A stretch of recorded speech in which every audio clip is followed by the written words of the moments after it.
What is up, hooligans? And happy freedom. Welcome to another episode of Coffee with Hooligans, where we try to make the news suck a little less. Now, I appreciate all of you guys being here. If you're over on Rumble, please hit that like button. More likes equals more hooligans. We are going to be busy today. Real busy today. So at any minute now, KJP is going to come staggering out on stage for the White House press briefing. Then at 2:30, President Trump is supposed to be giving remarks in somewhere. I wrote down the wrong title. Now that I think about it. Waunakee? I don't know. Somewhere in Wisconsin. And then at 6 p.m. Eastern Time, we'll be covering President Trump again in Milwaukee. And then at 9 p.m. Eastern Time, we will be covering J.D. Vance versus Tim Walz in the VP debate, which is going to be a lot of fun. I still don't know if we're going to be showing the VP debate on Twitch and YouTube, but we definitely will be showing it everywhere else. So look forward to that. Before we get any further, I want to remind you guys, if you would like to join the website, right now is the time to do it. Go get yourself a membership for jeffmaclive.com. That way you can watch today's live. You can post in Hooligans Alley. Plus, you'll be able to hang out with everybody in the group chats, including Fridays at 6 p.m. Eastern Time when we do our voice chat, which is a lot of fun. So definitely go get yourself a membership for jeffmaclive.com. So we got a couple videos here, but because we have so many lives to cover, I didn't go and get a whole bunch of stuff. But we'll be starting with a video titled, Nearly 50,000 Union Dock Workers Walk Out Over Wages, Automation Concerns, and whatnot. We were talking about this yesterday. The ports all along the East Coast here are all on strike, and so within a week we're going to see this in the grocery aisle, and then in a month we'll start seeing our Legos and shit disappearing off the shelves. We'll see how it goes. The White House isn't very concerned about this because it equals the downfall of America, and the Biden administration, they love that shit. Anyways, then we got a couple KJP videos from yesterday if we need to fill some space.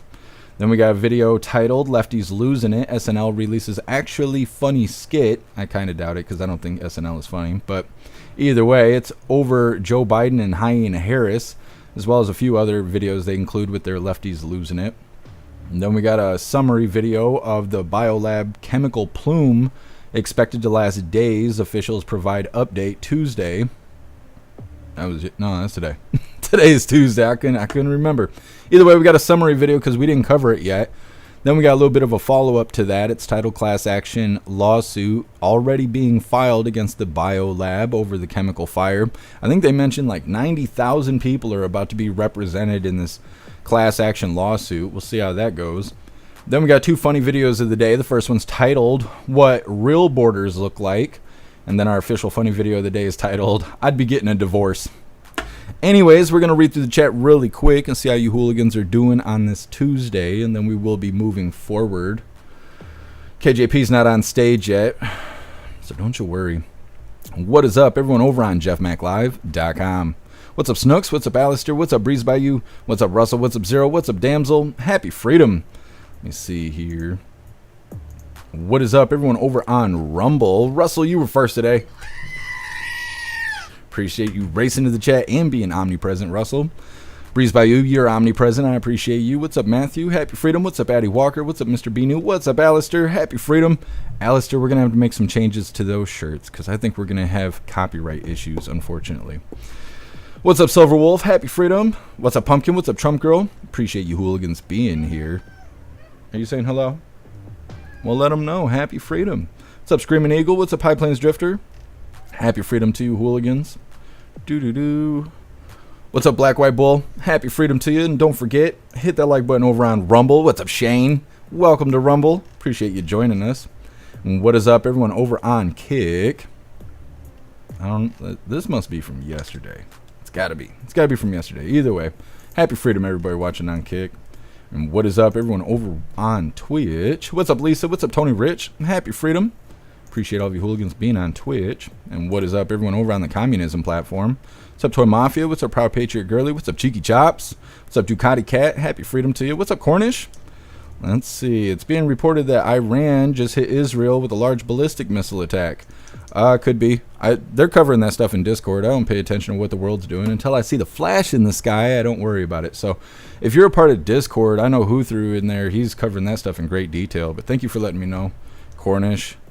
Guess happy freedom. You don't love Camilla. Don't be lying to those commies over there. You know, on YouTube, they might actually believe you, man. They're not liberated yet over there. What's up, Scott? Happy freedom. You guys are welcome to hit that like button over on the commie platform. What's up, Kirk Allen? Happy freedom to you. All right, I think we are good to go. What's up, Zero? Happy freedom. Definitely. Well, KJP isn't on stage yet, although that location is wrong. Let's just go ahead and take that off the screen. What color do you think she'll be wearing today? Let's see. What was she wearing yesterday? Yesterday, I believe she was wearing some sort of like purple color. Let me pull it up. Give you something to work with here. A little something to look at. So this is what she was looking like yesterday. Came out looking like Barney. Barney on Barf. All right, so what do you think? What do you think? I don't know. For some reason, I feel like she's going to be wearing green today. I don't know. Something's telling me she might be wearing some green. What do you hooligans think? I'm going to flip through the chat, and if she takes too much longer, we'll just go ahead and get into our first video. She's already 15 minutes late, and I know I ain't the guy who should be talking about people being late, but I'm just saying. She could show up any minute now, or we're going to go to the next video. But either way, let's take a gander through the chat, see what you hooligans think. Reesba, you think she's going to come out in orange? She might. She might. Zero, you think she's going to be wearing brown today? I don't think I've seen her wear brown. Shane, a Barney turd. That's exactly what that was. Yeah, Alistair, I hate hearing KJP lie to us as well. What's up, Noman? Happy freedom to you. What's up, MU? So, you think she's going to be in red? She could be in red. I'm kind of feeling some red, too. Alistair, you think she's going to come out in white? That could be. Matthew, you thinking yellow? I wonder if she's going to come out in polka dot. She came out in the mask outfit that the last time we covered her.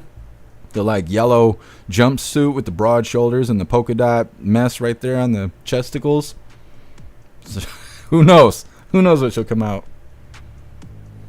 Matthew, you're thinking yellow. Bobby, you're thinking green. I'm thinking green, too. What's up, Post Malone? Happy freedom. Kirk Allen, you're thinking green as well. What's up, Snooks? Happy freedom. Ducati, you thinking blue and black? Could be. What's up, Kimberly? Happy freedom. What's up, Tommy Temper? Happy freedom to you. Well, KJP's taking her sweet time, so I think we could probably cover this first video here, because they're going to be talking about it anyways. So what I'll do is I'll pull this over to the side like her underwear, and then we will just get right into the first video here. And if something happens and she comes staggering out on stage looking like a transsexual, then we will go ahead and switch over to her. But until that happens, we'll start with this first video. And of course, I got this reminder to tell you about. This first video is titled "Nearly 50,000 Union Dock Workers Walk Out Over Wages and Automation Concerns." We knew this was going to happen. This is kind of a follow-up from yesterday. Like I said, when we started the live yesterday, there was already people starting the strike. And as Hair Juicer was pointing out, I believe it was, third shifters, they couldn't wait. As soon as they got out, they were on strike. And so the strike technically happened yesterday, but it wasn't really acknowledged till today. We'll see what happens with that. But before we get into it, I want to remind you guys, we have these Outraged Hooligan t-shirts. It says, if you are not outraged, you are not paying attention. These shirts were created by Alistair because he's such a badass. He's our lead graphic guy over here. This design comes in shirts for men, shirts for women, tank tops for men, tank tops for women, pullover hoodies, zipper hoodies, coffee mugs, stickers, and dog tags. Today I got on the Hooligan 2A tank top. Ooh, we got lots of items and lots of designs over on the merch store. I'll drop the link in the chat while we're watching this first video. Let's get right to Brooke Singman with the major port strike. Brooke. Good morning, guys. Yeah, nearly 50,000 unionized dock workers from Maine to Texas began walking off the job at midnight just as their contract with the ports expired. So port employers represented by the U.S. Maritime Alliance said they proposed a nearly 50% wage increase to the International Longshoremen's Association, in addition to improvements to health care and retirement plans, but it was rejected. And the union president says it isn't enough. The offers that we had, it didn't work out, and I just told them, so long, goodbye, I'm going with my members. We're always willing to sit down when the right numbers hit. They know what the number is. Dock workers are also striking over fears that automation could be taking their jobs away. They are demanding a total ban on automated cranes, gates, and container moving trucks used for freight.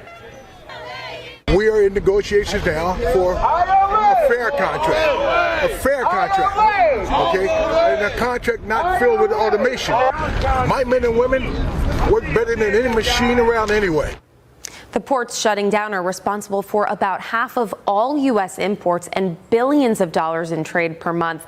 A J.P. Morgan analysis predicts this strike could cost the economy more than $5 billion per day. But President Biden says he does not plan to intervene in this strike, and his Commerce Secretary doesn't seem too concerned. Listen. Where are the issues most prominent? Where have you been kind of focused and hearing on what would happen if the strike goes, let's say, longer than a week? Again, I have not been very focused on that. Okay, well, New Jersey's port director told Fox Business that 6 ships have already anchored offshore after failing to make it into the port before it shut down. And that number, guys, is expected to reach 35 if this strike extends over a week. What a bizarre answer from Gina Raimondo. I haven't been focused on it. Well, that's sort of the job. Yeah. You know? There could be a major ripple effect that starts today, and we'll wait and see how long this lasts and how big the ramifications will be. Brooke Singman live for us in studio. Brooke, thank you so much. I'm Steve Doocy. Well, we'll see. It's weird how they all talk about it like it's a big joke. Because it's really a big deal. How they can send money to the Ukraine if they're losing $5 billion a day because product isn't being brought in through the ports? That doesn't make any sense. Old man Walter has no plans of interfering. Hyena Harris doesn't even know what a port is because it doesn't have a wiener attached to it.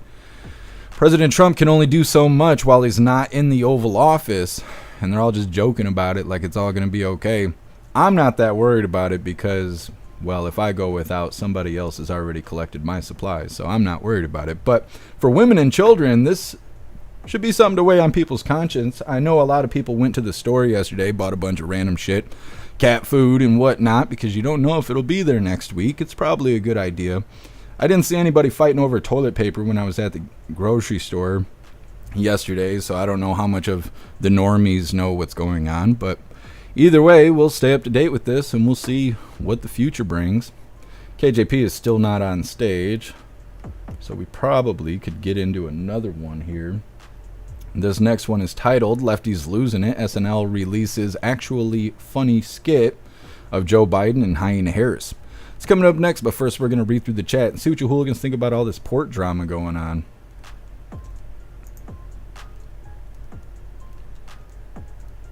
Breeze by you, can't imagine Florida is done cleaning up. That was a really bad storm. I don't know. I just see horrific images all over the East Coast and down south and stuff. I don't know what place is where. It just looks like, I don't know, disasters. And as far as I know, old man Walter isn't doing anything about that either, but maybe I'm wrong. I haven't seen anything about old man Walter sending aid or giving speeches or going to, you know, some wiped out place like President Trump, going and visiting Georgia, I think it was, bringing aid, bringing water, bringing money, helping people out. Guess longshoremen can't live on $250K a year. Come on, man. I don't know how much they make. Guess some Jay.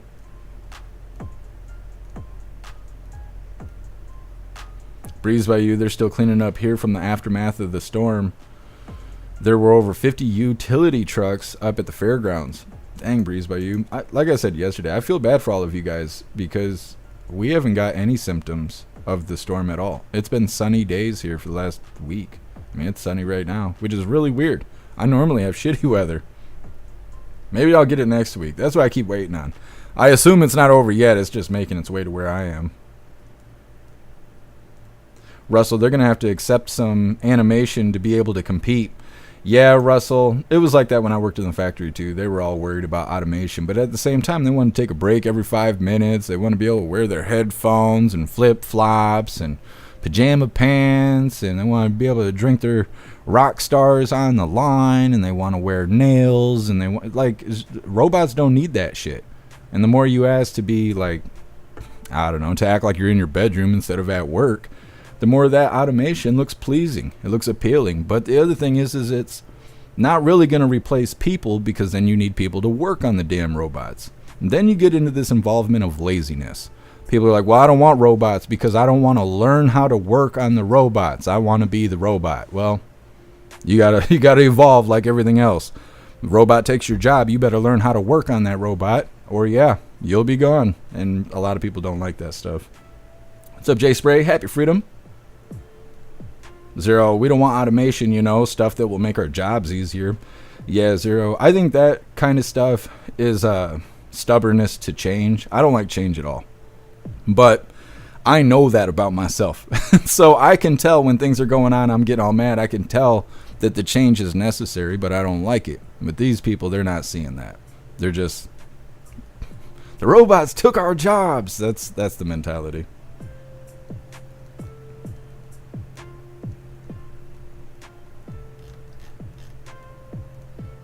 Sup, Donna Sparks? Happy freedom.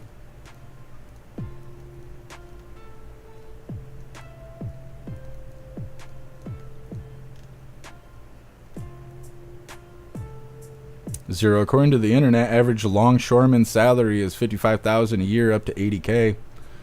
It's more than anybody makes where I live.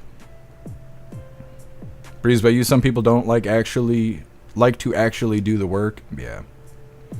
Yeah, and I mean, these guys are on a union, so I don't even know what it's like to be unionized. I know that you get a little extra help, like that you can't be fired for no reason, and there's a few other things. If you get in trouble, the union can fight for you and stuff like that, try and prevent you from getting punished. I don't know a whole lot about it. I worked at a factory where there was union people, but I was a temp worker, and I know they all walked around like they had a bunch of entitlement, but at the same time they hated paying union dues. They were being shitty to me because they're like, well, technically you make more than me even though I get paid $5 an hour more than you. And I'm like, how does that work? And they're like, because of union dues. Got to pay so much in union dues that they were making less than I was as a temp worker. And they were all mean to me about it. Like I create the pay gap or whatever. I don't know. Mad people everywhere you go. Here, Juicer. Happy freedom. Welding robots suck ass. The mistakes they make are atrocious. My job is safe for a few decades. Yeah, Hair Juicer. Yup. I know I feel the same way about Salty Ragu. Because they keep trying to automate tattoos. They try to make it so you can stick your arm in a machine and the machine will just tattoo your arm up, but it's not safe to do. So anybody with those kind of jobs where you're using your hands, you're probably all right. Guess if I give someone like $100 for a beer, I like change. Yeah, guess I hear you. I hear you. Guess I'm a temp scab. Come on, we all been one. Well, I wasn't a scab, get some. Although factories here, they won't hire you off the street. You have to be a temp worker. And after 90 days, if it's a good factory, they'll give you a chance at a job. If they're a piss poor factory, they'll kick you out and they'll bring more temps in and they'll never hire anybody in. And that way they can get $10 an hour workers to do $20 an hour jobs. And there's a lot of factories here that are like that. Everything here is so corrupt, like severely corrupt. But it's because there's no one federally here to loom over these people. Like the damn post office worker. You know, like I keep telling you guys about the post office worker. I went there yesterday because I thought there was a package I was supposed to pick up. They didn't have my package. And I had to go talk to that damn lady, but I put her on camera and she didn't say anything. And I shouldn't have to do all that stupid shit. But because where I live, they think that they're damn king of the post office, which is stupid. Alistair, come on, man. 50K isn't enough. It's a dangerous job, and a lot of it is specialized, plus union dues. They clear less than what people make at Walmart. Yeah, Alistair. They probably deserve more than 50K. I'm just saying nobody here is making that where I live. Nah, the average is like 35K. Michigan is the poverty line.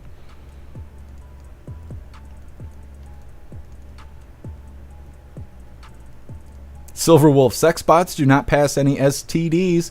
Yeah, they don't tell you to stop playing the video game at 2 o'clock in the morning or take out the trash or go wash the dishes or any of that.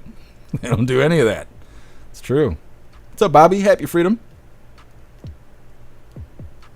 What's up, Puffin' Stuff? Happy Freedom Titty Tuesday. Bobby, all the sex bots are going to take the hoe jobs. Yeah, what are they going to do? They're going to have to learn to work on the sex bots. They'll clean them. The prostitutes will just clean the sex bots. That's terrible. That's terrible. They're going to be like, well, this is better than my last job. Screaming Eagle, World War III, we're here. Can't come soon enough. I'm waiting for that. I've been practicing my pose, so that flash in the sky happens. I'll thankfully no longer pay bills. I make sure that my shadow, as it's burned into the surface of the planet, is really funny. So when they come find my ashes in the ground, they'll at least I'll have the last laugh. What's up, Cody? Happy freedom. Alistair, you took a few questions the other day and said no more money to aid, or rather that funds have already been dispersed. I see, Alistair. I seen something. He was asked a question about the hurricane and all of that, and he made some sort of reference to, oh, I got my team on it or whatever. But normally when a disaster happens, the president, whoever that may be at the time, usually goes to the disaster point and brings awareness, brings aid, brings Red Cross and stuff like that. Not old man Walter. Not old man Walter. Sitting on the beach. Pumpkin, you did get the toilet paper? You're awesome, Pumpkin. Mr. B. New, can't get your Timu shit anymore. Oh, well. Yeah. You're right. No, man, I'm reading the book The Art of War on my channel. First 2 chapters down for anyone who wants to know. Thanks, Jeff. Thanks, Noman. Appreciate you letting me know. I got The Art of War sitting on my nightstand right now. My buddy Carmelo loaned it to me. Now I just need enough time to actually read the damn book. I get done working, it's like 3:30 in the morning. I'm like, I'm going to read the book. And then I just wake up. Didn't even read 6 words out of it. What's up, Life Like? Happy freedom. What's up, Jeff Rowe? Happy freedom to you. Silver Wolf, I think the same way. World War III happened, so I don't have to pay bills anymore. Yeah, Silver Wolf. I'm excited about not having to pay bills.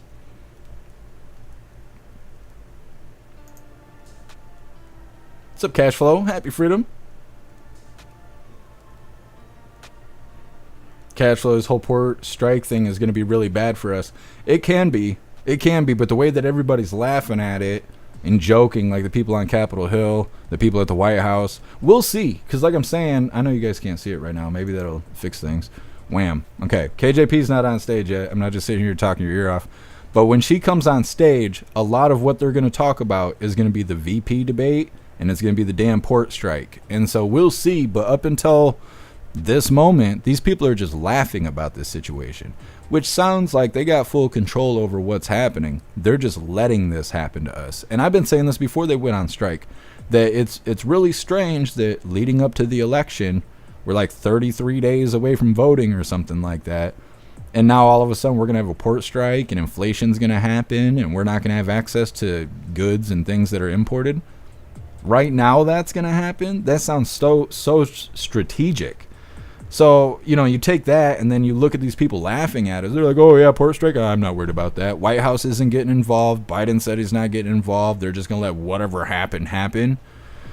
This is a little game here. This is a little game they're playing with us. They're going to make us suffer, and that way we'll go vote. We'll vote for the bullshit, and we'll see how it turns out, but they're playing with us right now. Cashflow, this was planned. That's totally what I think. Anything to delay the election? I don't think they're actually going to delay the election. I know a lot of people think that they're going to try and delay the election or even take the election off the table. Like if we go to war, we're not going to have an election. I don't think they want those problems. I think people are going to freak out. If they do not let us vote after putting us through hell for almost 4 years, telling us, you know, you got to vote to fix these problems, and then they don't let us vote, I think people are going to freak out. I think the port strike will be nothing compared to other people quitting their jobs, burning their houses down.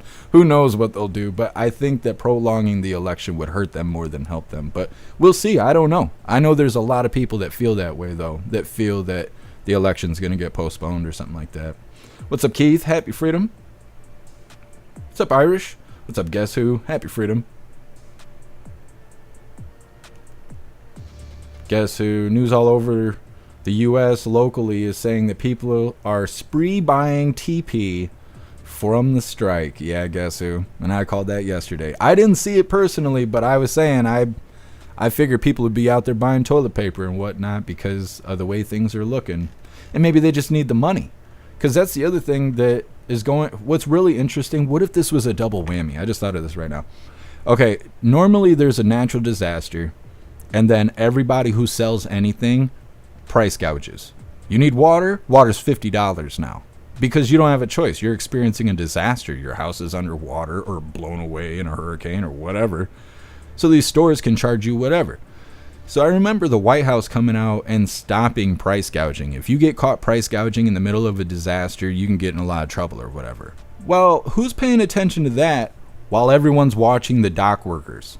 Everyone's watching the port, and they're worried about inflation and prices and da-da-da-da-da, and you're not hearing about price gouging because of the hurricane. What if it's just covering it up? What if they don't care about this whole port thing because, one, they're in control, and two, it's a nice cover-up story, so nobody's paying attention to batteries being $95 where the hurricane is really bad, you know? What if it's covering the price gouging? What's saying that's not happening, you know? What's up, Southern Eagleman? Happy freedom to you.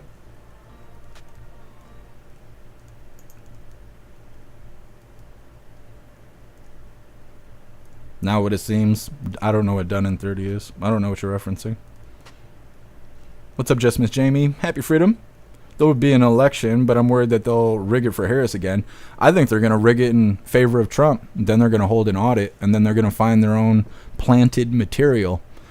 That's what I think is going to happen. I don't think there's a chance in hell that Harris is going to look like she won. I think they're going to rig it in favor of Trump and then claim that he stole it. That's what I think is going to... I've been saying that for months, but hopefully that doesn't come true. ACB, say bye to DC. I don't know.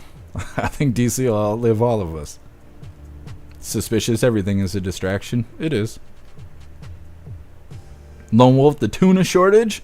Nah, we'll still have prostitutes and stuff. That tuna will be out there walking around, don't you worry.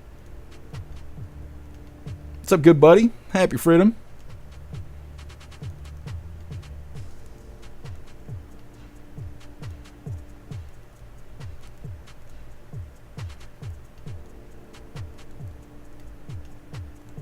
I don't know what you guys are talking about over on YouTube.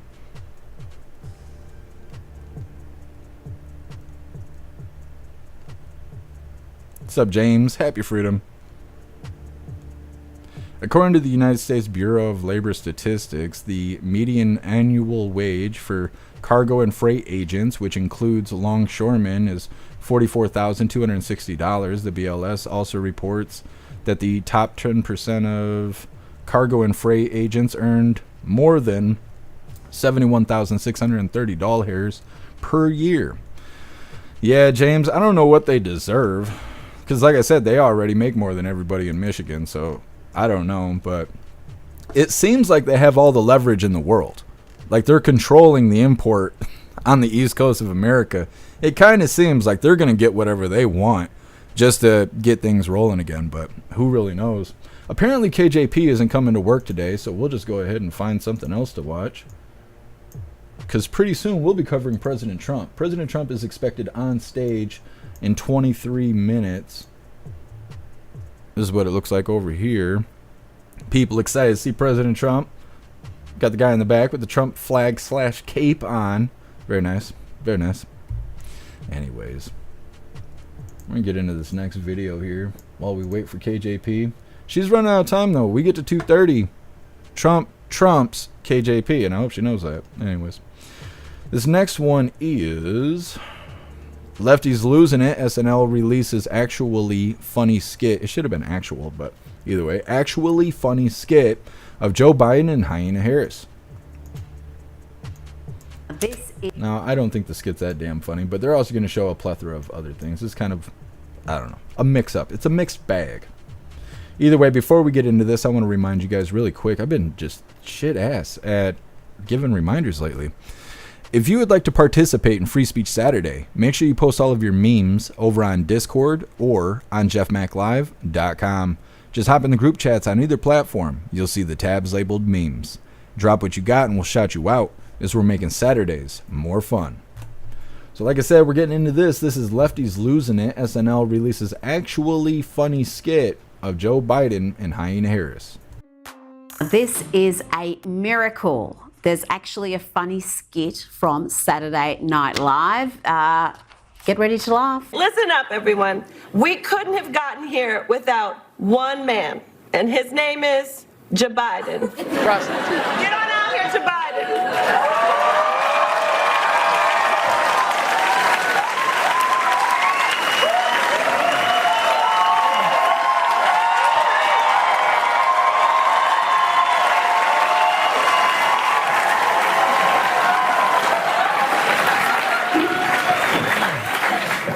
House. That's right. A lot of people forget I'm president, including me. But guess what? And by the way, I'm being serious right now. Come on. And guess what? And by the way, the fact of the matter is, the rich don't pay their fair share. Now, it doesn't get more wacky than this. Here is Fran Lebowitz on Bill Maher's program advocating for President Joe Biden to abolish the Supreme Court. These are the people telling you Republicans are extremists and Trump is a threat to democracy. It's not even a court. It's only a court in the sense that the court of Louis XVI was a court. You know, I mean, basically, it's a harem. Okay? It's a harem. It's Trump's harem. So I always feel sorry for the 3 real judges on the court. What Biden should do, not that you asked, but when they passed that law, the Supreme Court passed that ruling, you know, where they said, you're not the president, you're the king, which is what that ruling is. You can do whatever you want. You can never be, you know, held responsible. Biden should dissolve the Supreme Court. Dissolve the Supreme Court? I'm the president. I'm the king now, like you said, and go home. Okay. Even Bill Maher was looking at her like she was a complete wackadoodle. These are mainstream figures in the left. They're not fringe figures, and they are, well, their left is losing it.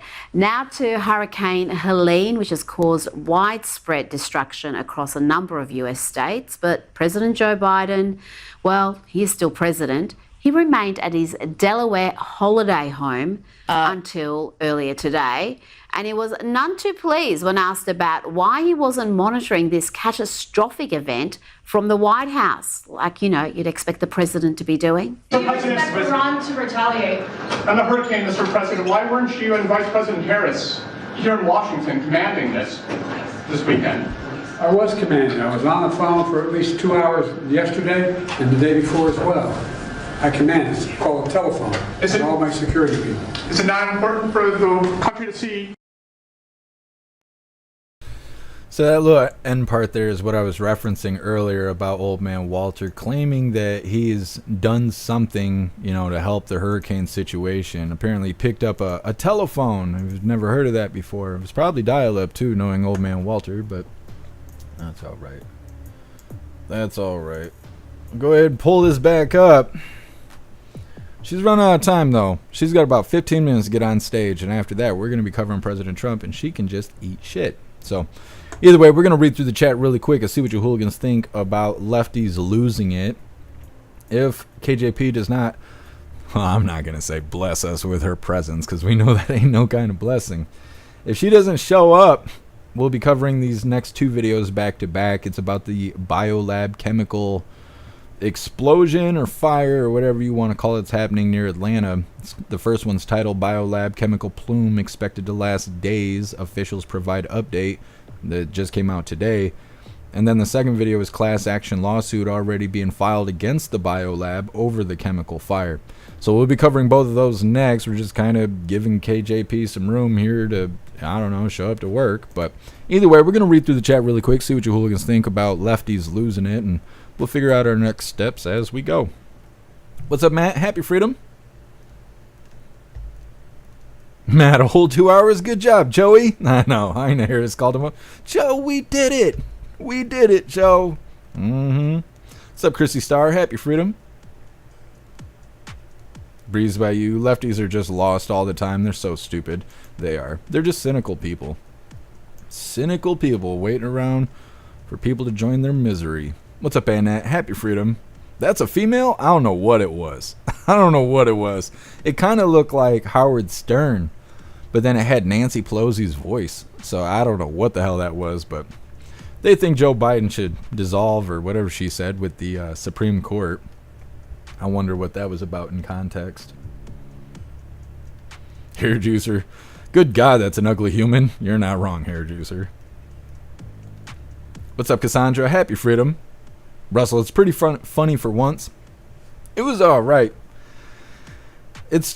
You get the same humor out of watching the actual White House events, but I don't know. I've never been impressed with SNL. What's up, Nefties? Happy freedom. Snooks, Joe Biden. That's what they call him in the streets. Come on, man. That's what they call him in the streets. Joe Biden. Zero, you can't just dissolve the Supreme Court. These people are stupid. Well, they think they can. They think they can strong-arm people with communism. Lifelike, that's my town. Geez, Atlanta is a hot mess right now. My office building is currently on lockdown, still due to an active threat. Dang, Lifelike, well, you be safe out there. When we cover these videos, they're going to claim that it's safe to breathe the air and drink the water, but the person telling you that is wearing 2 masks. And we seen how they treated East Palestine, Ohio, where the river water looked like it had oil in it, like it had rainbows and stuff in it. They're like, yeah, this is safe. Pets and kids are dying, but that's okay. Fingernails and hair is falling out, but it's safe. So I worry about everyone in that area right now. Seeing this, I don't even know what it is. It's not chloroform. I can't remember what it is. It's something. Some toxic chemical that's in the air right now. I don't trust those people claiming that it's all A-OK. Oh, they're painting the crowd really quick. Oh, yeah. And, of course, I missed it. Either way, this is everybody excited for the Trump event coming up, which I put the wrong place in the title. He's not in Milwaukee. He's in Waunakee. And I'm probably saying that wrong, but that's okay. Pumpkin, Walter did look like the Walking Dead yesterday. Yeah, what happened to Tan Walter? You know, he left over the weekend. He came back. He was tan and tall and skinny. He handed over the reins to Hyena Harris. And now he's just been the pale, old, short, old fart ever since. No, man, shelter in place is lockdown testing. Yeah. Yeah. Proud American, Obama's been running the show. Definitely seems that way.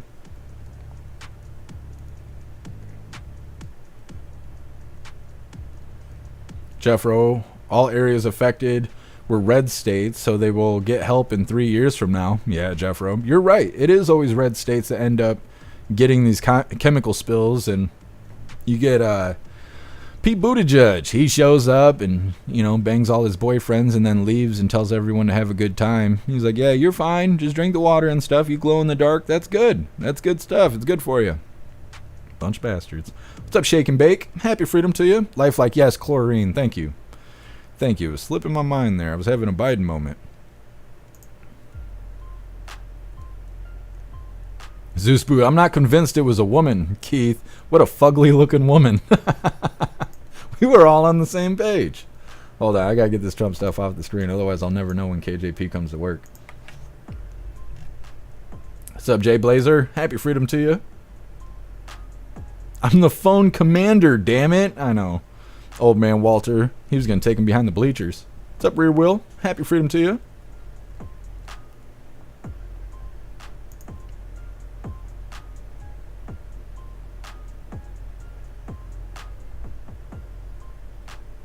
What's up, Energy Woman? Happy freedom to you.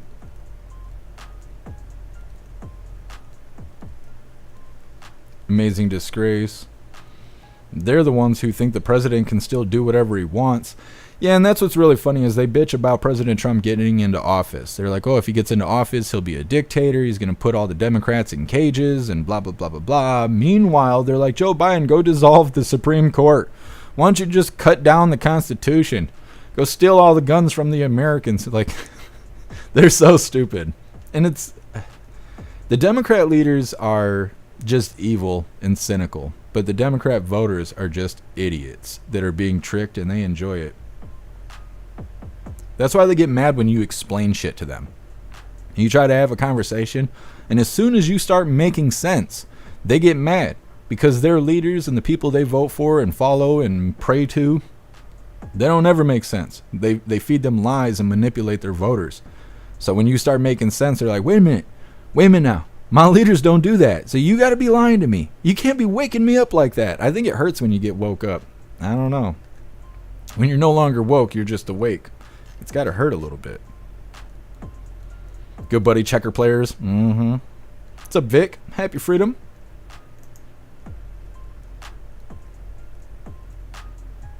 Guess If you don't watch the news, you're uninformed. If you do watch the news, you're misinformed. Denzel, love that statement. Yeah, get some. You're totally right. That's why I try, like, when I'm dealing with people and stuff, they're like, well, what do you watch? I watch everything. I watch everything. I watch the propaganda. I watch the shit that don't think it's the propaganda. I watch the people that are on the streets, live streaming and everything. And then people are like, well, I don't want to talk about this anymore. Yeah, that's what I thought. That's what I thought. Hair juicer, the biolab fire is safe and effective.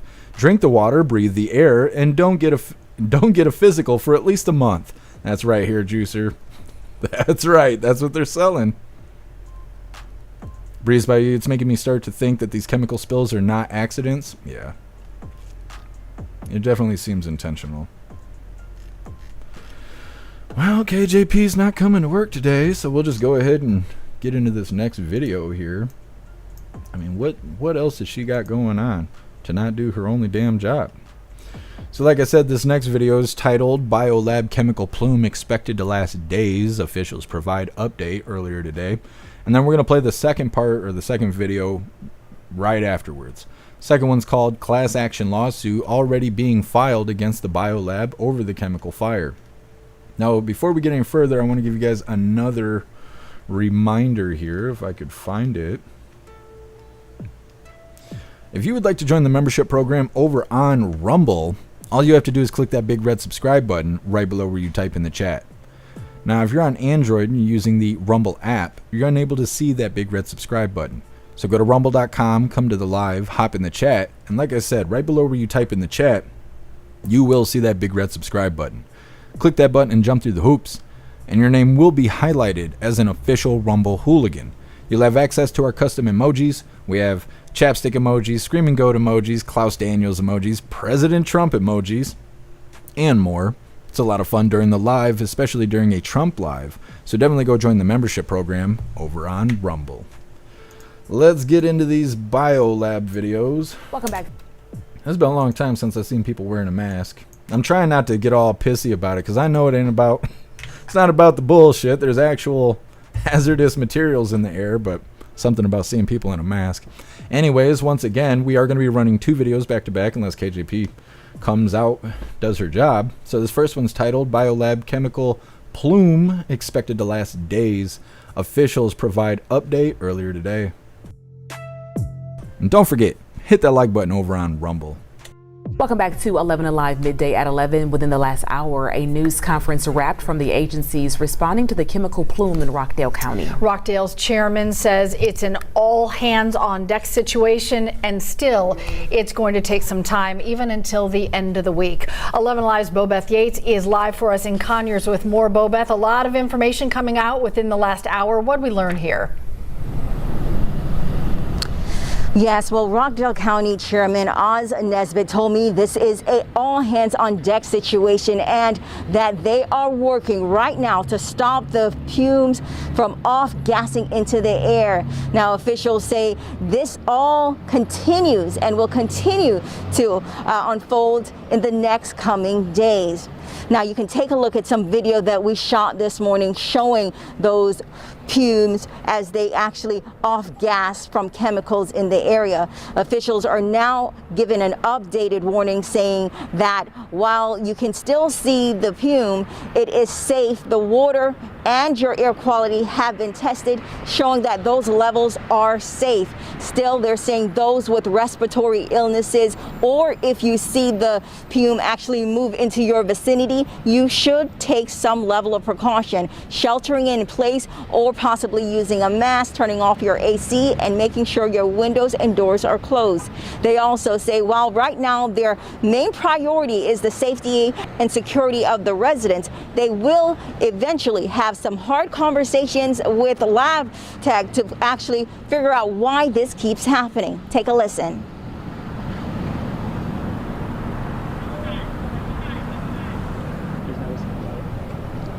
Now, if that song had played, what you would have heard is the officials actually saying that they are going to put forth every single effort to have these hard conversations with those in charge of that facility, trying to figure out why, for the third time, a fire has occurred there that is impacting not just residents here in Rockdale County, but all across Metro Atlanta. He says they're receiving calls from other municipalities talking about the off-gassing, but once again, they stress that levels have the recent test levels show that those levels are within normal range, that people can breathe them safely.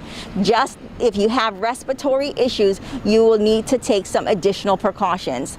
Live in Conyers, Bobeth Yates, 11 Alive News. Boba, thank you. And right now, people in the area say they are still nervous and afraid of the plume of smoke that now sits over Conyers, despite officials saying the area is safe. Residents like Lauren Daniels say the best thing to do is stay indoors. Right now, our primary responsibility is to get this situation completely under control.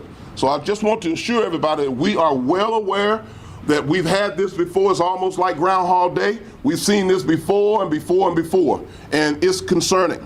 BioLab has been a good corporate community partner, but this is not about economic development. This is about public health and public safety. And in Rockdale County,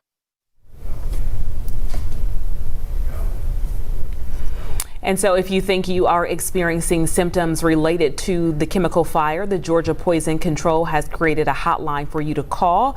We do have that number for you listed on 11alive.com and inside the 11 Alive app, so you can share with your family and friends if they're in that area.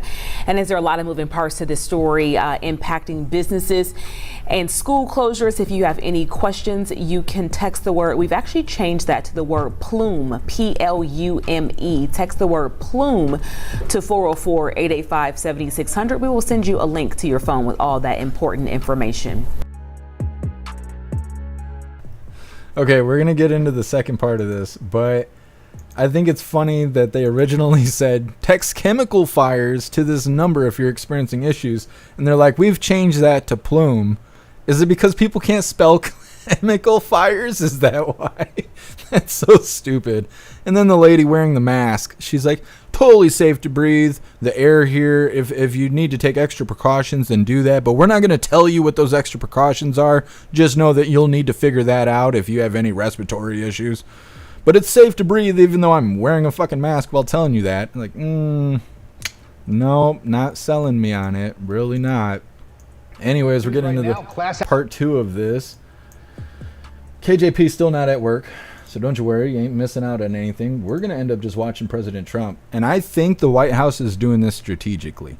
I think the White House figured out that President Trump is supposed to be on stage in 3 minutes, and they're going to just magically show KJP at the same exact time to try and get people to watch that and not pay attention to Trump speaking live. I almost guarantee that that is what they're doing right now, because the White House is so fucking corrupt. Anyways, getting into part 2 of what we were just watching. This second video is titled Class Action Lawsuit is Already Being Filed Against the BioLab Over Chemical Fires. News right now, class action lawsuits already being filed against BioLab over this chemical fire. Right, a team of attorneys joined for a press conference this morning, and they're seeking damages for more than 90,000 residents in Conyers. Rockdale County residents Fannie and Albert Tart brought on the filing on behalf of other victims for property-related damages caused by that chlorine-filled plume of smoke. We are here to fight for the citizens of Rockdale County, the surrounding counties, and any other victims who may be impacted by the disaster that happened. Atlanta News First has been getting answers from officials since this chemical fire broke out, and we have more resources for impacted residents. So anyways, we'll stay up to date with the chemical fire going on near Atlanta. I'm not even sure exactly where it is specifically, but it's a big deal. It's a big deal going on. Well, let's get this Trump rally pulled up. Well, it's not a rally. It's a live event. And I got KJP pulled up as well, but I don't think she's showing up to work today, because she ain't going to be put on the screen over President Trump. I'll tell you that. Either way, we're going to read through the chat really quick. See what you hooligans think about that BioLab chemical plume that they got going on. If all else fails and everybody wants to be late today, we got 3 KJP videos from yesterday that we don't have to watch if we don't want to. Because like I said, if the press briefing ever happens today, we're going to hear the same thing regurgitated. So kind of holding off on those 3 KJP videos. But either way, we're going to read through the chat really quick, see what you hooligans think about the chemical fire near Atlanta. Russell, can I join the lawsuit? Probably. Zero, people are going to be sick, just like in East Palestine, Ohio. Yeah, that's exactly what's going to happen, Zero. Hopefully the hospitals and stuff aren't owned by BlackRock, because when it happened to Ohio, the BlackRock is invested in the train that derailed, which I can't even think what it's called, Norfolk Southern or something like that. BlackRock is the biggest investor in that company, but BlackRock also owns all the hospitals. And so when the individuals were getting sick, their pets were getting sick, their kids were getting sick, they were going to the hospital for tests to be done for that, I can't even think whatever the chemical is, to see if there's traces of it in their system. And the hospitals were refusing to do the tests, and they wouldn't give an answer why. So people were having to leave the state in order to get tested to see if they had that chemical in their system. And a lot of people think it's because of the BlackRock investment in the hospitals. They don't want to have to pay for a lawsuit for a bunch of people being sick, and they won't have to if they can't prove that anybody's sick because of the train derailment. So it's all orchestrated. So I wonder what's going to happen with these people near Atlanta. Are they going to be able to get testing? Or are they not going to be able to get testing? Are they going to get some sort of like retribution for this, or are they just gonna have to eat shit and tell their grandkids about it if they make it that far in life? It's hard to say. Breeze by you, well, BlackRock sounds more evil every day. Well, BlackRock is pretty high up on the food chain. They're not necessarily Megacorp. Megacorp is the one that controls everything. They control Big Pharma. They control everything. But BlackRock and Vanguard, they're pretty high up on the food chain. And a lot of people were worried about stuff because recently they started liquidating their assets. And so people were wondering, why are they pulling their money out of the stock market and stuff? Like, what's going on? Right Side Broadcasting, they got new camera people, and I don't know. I don't like them that much. Not the people themselves, but I just feel like the camera guy just, I don't know, doesn't do that good of a job. Russell, Trump always trumps KJP. You're not wrong. Breeze by you, they think they can take viewers from Trump. They're so stupid. Yeah, Breeze by you. Well, and it's not even just that. They want to try and put Trump in the shadow of the White House Live, because the press briefing will be live on 9 different channels where probably nobody's going to cover this Trump event. None of the mainstream news will. And if they do, they'll just mute it and talk all over it and say bad things while he's on the screen. Jay Spray, Joe said he was going to fix the infrastructure. 4 years later, haven't done anything. That's like the EV chargers. They spent like, I don't even know how much it was. Some crazy number. Like billions or trillions. And then they built 8 power stations. Like 8 charging stations or whatever. They don't want to talk about that. And like I've been saying for a long time now, they want to push us to have to be forced to buy these EV vehicles. But the White House doesn't use EV vehicles. Like their helicopters and stuff, that's not, that takes fuel. The limo, the motorcade, that's all fuel. None of that is taking EV. But it's really good. Buy the EVs, they're really good. I mean, the White House doesn't use them, but still. Nefties, we're at war with the deep state, and they're poisoning and burning our land, air, and water. Yeah, Nefties, it definitely seems that way.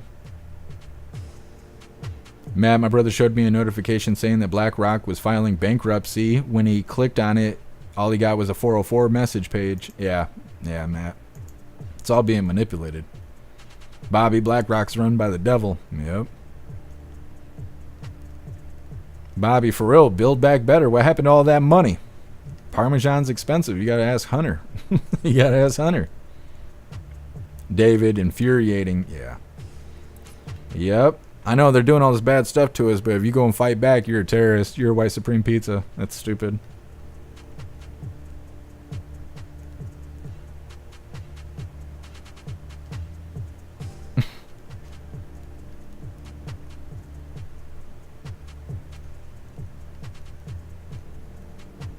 Shane, I heard from someone who lived there that said that the disastrous events always happen to that lab and that it's a common thing due to ignorant people that work there. I believe it, Shane. I totally believe it.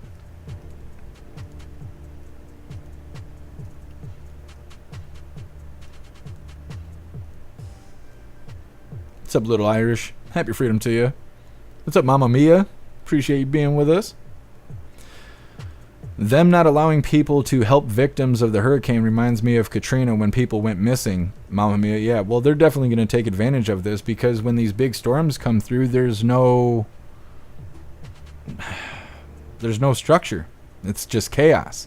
So people get murdered and murders get covered up or crimes get committed, but there's no evidence because everything gets destroyed.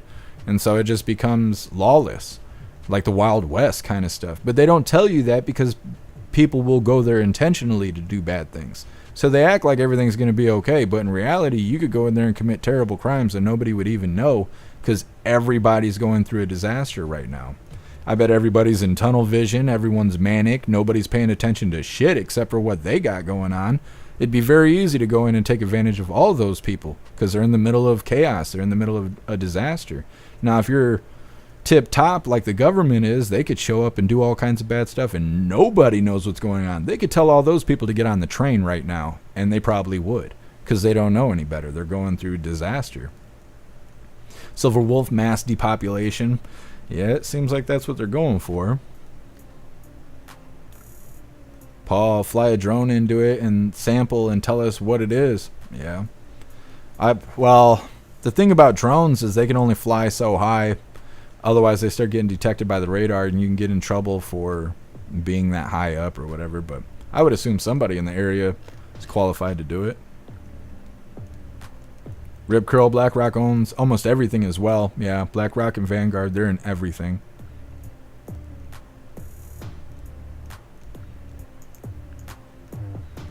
Silver Wolf, I'm more into gold rock, not so much black rock. Hunter Biden's into crack rock, so it's all good. It's all good. Keith, safe means unsafe. Yeah, when the government's telling you that everything's okay, you know you got to start worrying. What's up, Cerebrus? Happy freedom. It'll be okay. They're going to blame Trump somehow. Yeah, it's Trump's fault. The port, the plume. I don't know why plume is such a key word right now, but yep, Trump did it.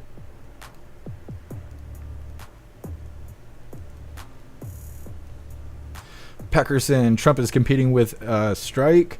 Israel, North Carolina today. Nobody hardly will cover him. Yeah, Peckerson. Yep. Well, and they normally don't. A lot of times when they show President Trump, it's just so they could talk bad about him. They'll mute the screen and all of that. Well, nobody's coming to work but me today. President Trump is 7 minutes late. KJP is an hour and 7 minutes late. We'll see how things go. I'm telling you, both these people are going to walk out at the same time. I got these two monitors here, and I got both lives put up so I can see them both at the same time. And I bet you they're both going to walk out at the same time. I found Waldo. Look at her.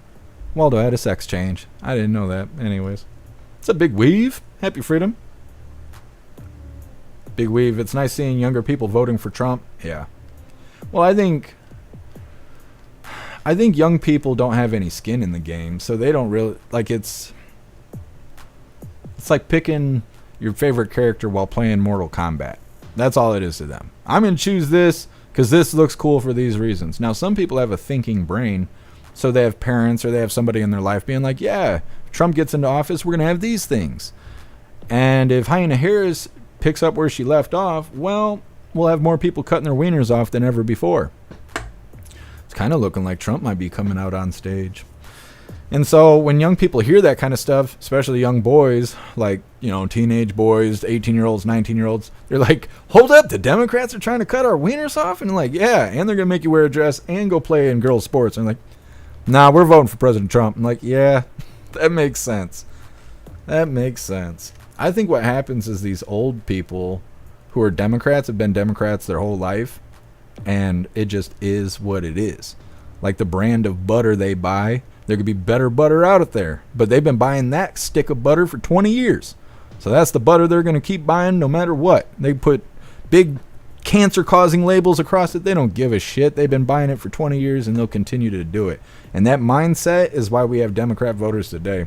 That and people who benefit off the evil. You got people who want to mutilate their children and stuff. Of course, they're going to vote blue. Peckerson, the biolab section that blew up was the swimming pool chemical production facility. That chlorine gas, I used to work there. Oh, really, Peckerson? Yeah, it doesn't seem like a good time. And like they were saying, there's been multiple incidents because people are ignorant.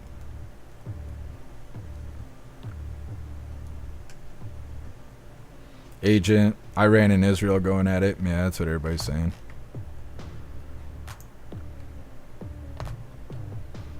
Breeze by you, we'll have more criminal invaders killing, raping, and eating pets. Yep.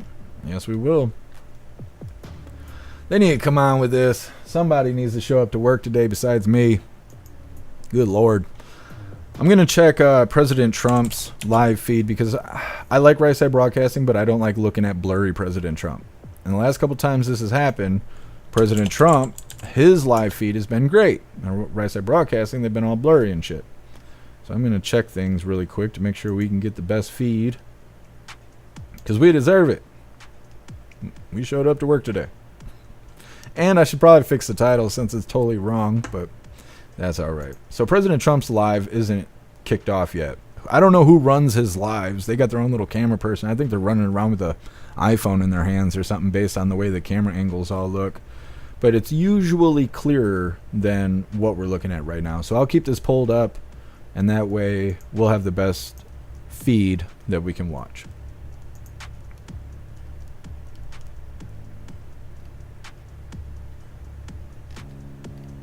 Russell, Frank Fritz from the show American Pickers on History Channel died, 60 years old. Wow. It's rough stuff. Russell, 60 years old, it's not that old.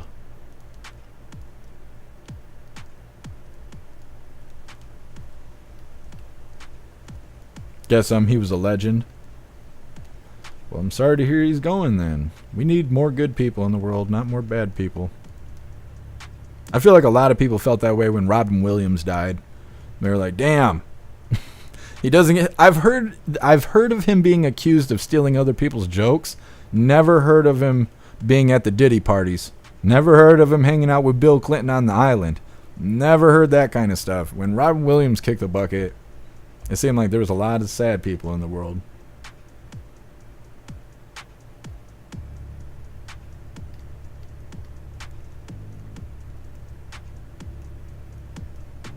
Guess chances are that disasters will only kill Trump supporters until the elections are over. Very well could be, guess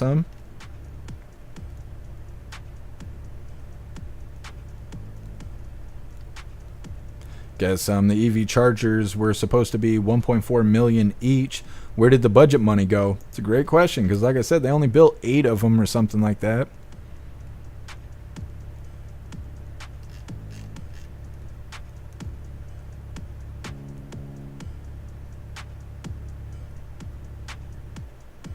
Hair Juicer, damn, that dude lived one town over from me.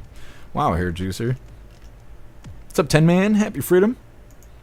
Just waiting for President Trump to get on stage. I think KJP is pretty much done for. I just got that screen pulled up just to see if she walks out at the same time.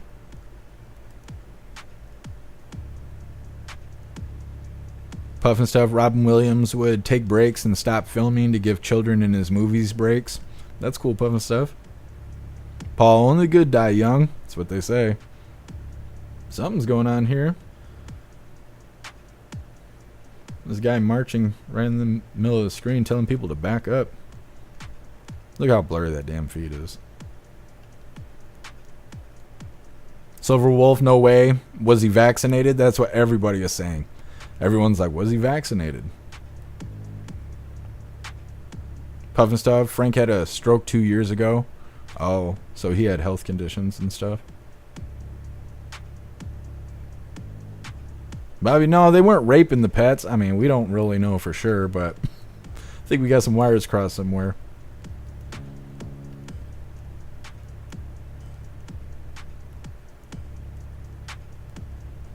Mr. B. New, KJP has to get her shit straight for the Iran-Israel deal. Maybe that's what it is.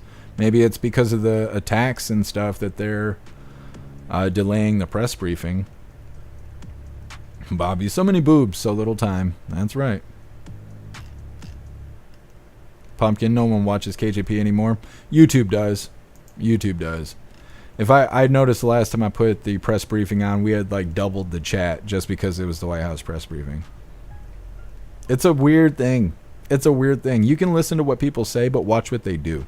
I've had to learn that the hard way because I'm looking at chats, so I'm very much looking at what people say. And I had to learn you can't do what people say. You have to follow what they do, and especially when you're dealing with chats. Like, you know, I say all the time, this is going to make everyone mad, but I don't give a shit. I talk about how people on YouTube bitch about free speech and communism and community guidelines and stuff like that, but then they refuse to leave the platform. It's like being chained out on a plantation and bitching about slavery, and you get the chance to go, and you're like, nah, I'll stay. It's convenient. It's already here on my phone. I like it. I like it this way, all nice and fucked up. And I don't understand that. I have no grace for people over on YouTube anymore. We've been away from YouTube for over a year, and there's still people over there that are just like holding on to that safety blanket. I don't get it. I don't get it at all. And that's why you got to watch what people do and not what they say. And talk is cheap. Real cheap. Cerebrus. I'm sitting here trying to figure out how they're going to blame Trump, because I know you're right. Thank you so much, Big Weave, for gifting a sub over on Twitch. You're a badass. Thank you so much. What's up, Killer J? Happy freedom.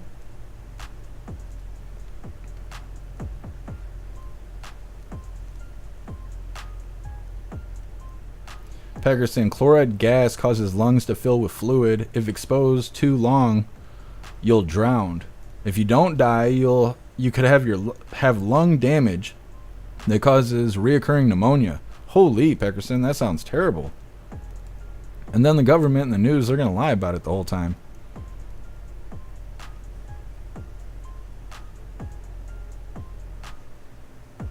Hendrix, are beads for boobs a fair trade? I think so. It depends on the beholder. It's up to the beholder.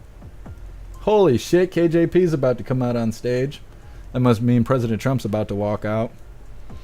Decisions.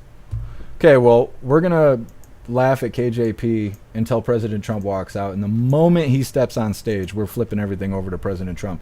And we got Peter Doocy in the house. So go ahead and grab the URL for whatever platform you're currently watching right now.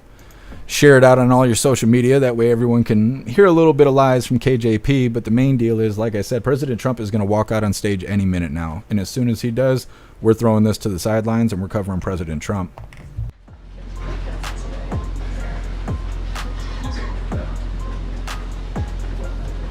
What's up? I'm Janet. Happy freedom to you. What's up, Loves 2? Happy freedom to you. Like I said, I think she's going to be walking out in green.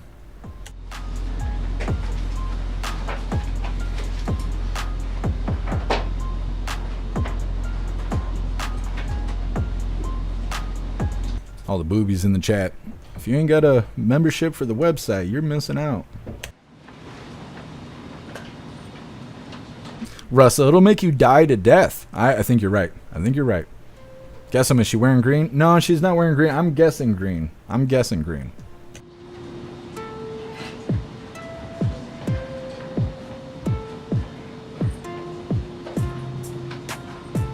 Guess I was telling someone about Grindr. It was either yesterday or the day before. And I thought it was like a adult website. I thought it was only an adult website. I know it was a gay website. I didn't realize all that. And it made things look funny. What the hell has she got on? Good afternoon, everyone. Good afternoon. I'm going to be really quick here. I have the National Security Advisor, Jake Sullivan, to talk about the latest in the Middle East, so I'll turn it over to him. She's got purple and cream and white and some other color on. That shit don't go together. I'm here to provide a brief report on the Iranian ballistic missile attack against Israel that occurred earlier today. I can take just a few questions because this is an ongoing situation and I need to get back to my desk. Today, Iran launched nearly 200 ballistic missiles towards targets in Israel. The United States military coordinated closely with the Israeli Defense Forces to help defend Israel against this attack. U.S. naval destroyers joined Israeli air defense units in firing interceptors to shoot down inbound missiles. President Biden and Vice President Harris monitored the attack and the response from the White House Situation Room, joined in person and remotely by their national security team. We are still working with the IDF and the authorities in Israel to assess the impact of the attack. But at this time, and I stress at this time, we do not know of any deaths in Israel. We are tracking the reported death of a Palestinian civilian in Jericho in the West Bank. We do not know of any damage to aircraft or strategic military assets in Israel. In short, based on what we know at this point, this attack appears to have been defeated and ineffective. This was first and foremost the result of the professionalism of the IDF, but in no small part because of the skilled work of the U.S. military and meticulous joint planning in anticipation of the attack. We are also aware of reports of a terrorist attack in Jaffa that took the lives of a number of Israeli civilians and wounded several others today. Our condolences go out to the families of the victims and to the family of the Palestinian civilian in Jericho. Obviously, my update here is based on early reports, and we reserve the right to amend and adjust as necessary as we gather more information. The word fog of war was invented for a situation like this. This is a fluid situation. We will consult with the Israelis on next steps in terms of the response and how to deal with what Iran has just done, and we will continue to monitor for further threats and attacks from Iran and its proxies. We are particularly focused on protecting U.S. service members in the region. And with that, I'll take just a few questions. Yeah. Thanks, Jake. Is the administration making any preparations to evacuate U.S. citizens from Lebanon or elsewhere in the region? We have been very clear for some time now that U.S. citizens should avail themselves of commercial means to depart Lebanon, given everything that's going on. We have said that from this podium, from multiple podiums. We continue to say that, but we have not begun triggering a non-combatant emergency evacuation, a NEO, and do not have an intention to do so at this time. If that changes, we'll let you know. But we continue to reinforce the point. American citizens in Lebanon should follow the guidance from the State Department, which is to find civilian commercial means to depart, because in extremis, we may not be able to get them out safely. Yes. Thanks, Jake. What is the U.S. view on whether Israel should retaliate, and what is your concern about this leading to a wider escalation of war in the region? We've had some initial discussions with the Israelis in the aftermath of this at the military level and also at the White House to Prime Minister's office level. We'll continue those conversations in the hours ahead. I'm not going to prejudge or get ahead of anything. We want to have some deep consultations with the Israelis, and I'll have more to report to you after we get the opportunity for deeper discussions. And escalation in the region? Obviously, this is a significant escalation by Iran, a significant event, and it is equally significant that we were able to step up with Israel and create a situation in which no one was killed in this attack in Israel, so far as we know at this time. We are now going to look at what the appropriate next steps are to secure, first and foremost, American interests, and then to promote stability to the maximum extent possible as we go forward. Yeah. Back in April, the president's message to Israel was to take the win when the U.S. and Israel were able to intercept the barrage of Iranian missiles. Is he recommending a similarly limited response this time? I will not, from this podium, share the president's recommendations. He will have the opportunity to share them directly. We're going to have, as I said, ongoing consultations with the Israelis this afternoon, this evening. It is too early for me to tell you anything publicly in terms of our assessment or in terms of what our expectations are of the Israelis or the advice that we will give them. So will he be speaking to Prime Minister Netanyahu today? I don't have anything to announce from this podium, but I can tell you that he is tracking this minute by minute. We are very much deeply in touch with the Israelis, and insofar as we have calls to read out, we'll make sure to read them out with you. Just last question, then I'll turn it over. Thank you, Jake. In April, after Iran struck Israel, the U.S. issued a number of sanctions as a consequence. This morning, the president said there would be severe consequences if Iran carried out this attack. What are those consequences, and are they more severe than sanctions? Totally legitimate question, and that answer will come based on the conversations and consultations we have with our Israeli counterparts. It's too soon for me to stand before you today and give you an answer. What I can tell you is this. We are proud of the actions that we've taken alongside Israel to protect and defend Israel. We have made clear that there will be consequences, severe consequences for this attack, and we will work with Israel to make that the case. Thank you very much. Thank you. Thank you, Jake. Are they friend or foe? Okay, on to the rest of the programming here. You look uglier than normal, KJP. By his Homeland Security Advisor, Liz Sherwood Randall, on the latest impacts of Hurricane Helene, and this afternoon he will receive an interagency briefing on the Hurricane Helene response and recovery efforts. At the President's direction, the Biden-Harris administration continues to use every tool available to get assistance and resources to the communities that need them the most. Yesterday, the President approved a major disaster declaration for Georgia, which will unlock additional assistance to help those recovering. This is in addition to the major disaster declaration swiftly approved by the President following requests from North Carolina, South Carolina, and Florida, as well as requests for emergency assistance across 7 states. Tomorrow, the President will travel to Raleigh, North Carolina, where he will visit the State Emergency Operations Center to meet with local officials and also first responders. And the Vice President will travel to Augusta, Georgia tomorrow and will then head to North Carolina in the coming days. As of today, thousands of personnel from across the federal workforce are deployed and supporting state-led Hurricane Helene response efforts across the 6 affected states, including over 1,200 personnel in North Carolina. Still, there is more work to be done, and the Biden-Harris administration will be there for these communities every step of the way. Now, as you can see, we also have Secretary of Homeland Security, Alejandro Mayorkas. Thank you, Corinne, and good afternoon. Before standing at the podium, I was at FEMA's National Operations Center being briefed by our personnel as well as state emergency personnel. I thought it very moving and very telling that North Carolina's Emergency Management Director described Hurricane Helene as catastrophic and noted the fact that numerous towns situated along the river had virtually disappeared, had been completely destroyed. In fact, Hurricane Helene is of an historic magnitude. This many states hit this hard. The wind field of the hurricane stretched 350 miles from its center. More than 100 fatalities have been reported, hundreds and hundreds of homes and businesses destroyed. Our hearts break for those who have lost loved ones, and we pray for the swift assistance and rescue of those who are currently missing. We are in different phases of a post-hurricane environment depending on the state and the location within the state. In some areas, we are still in search and recovery, search and rescue operations. In others, we are, in fact, in the response and recovery phase. I thought I would give you some of the latest statistics based on the briefing that I received. And I should say that these numbers are, as you can all well understand, quite dynamic and fluid. They change minute by minute and hour by hour. But just as devastating as the hurricane has been, the response of federal, state, and local authorities has been extraordinary.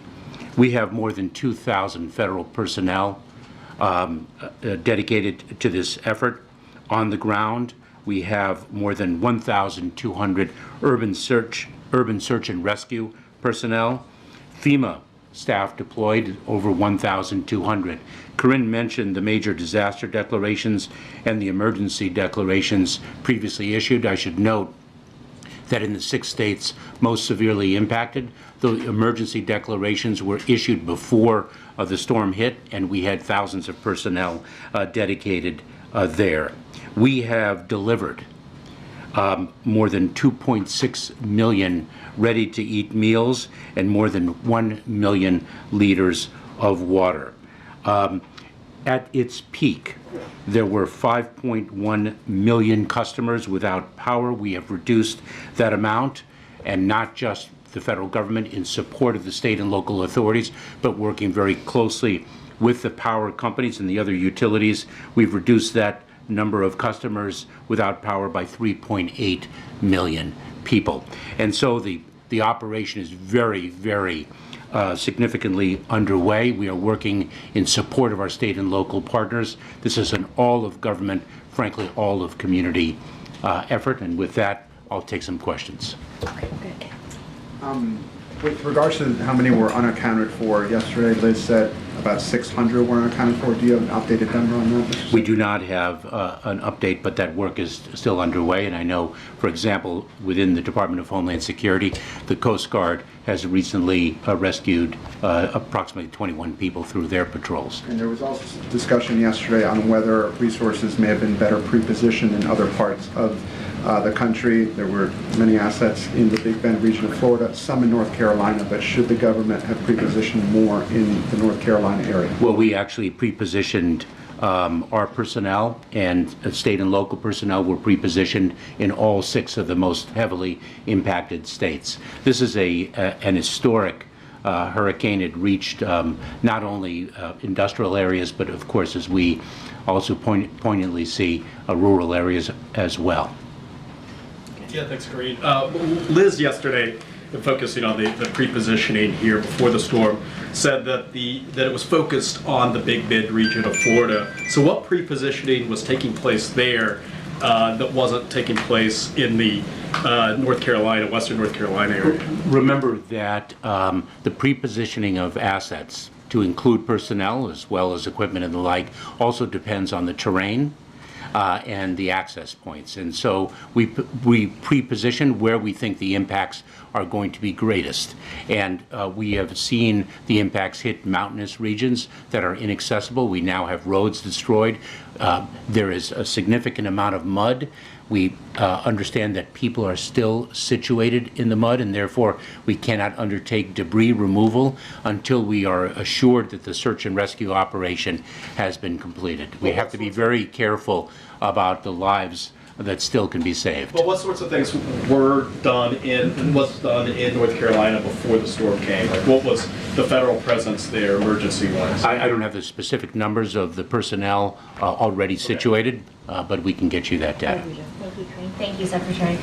Despite all the proactive things that the federal government did and its response, the sentiment, according to my colleagues on the ground from people, is that the federal government is not doing enough to help.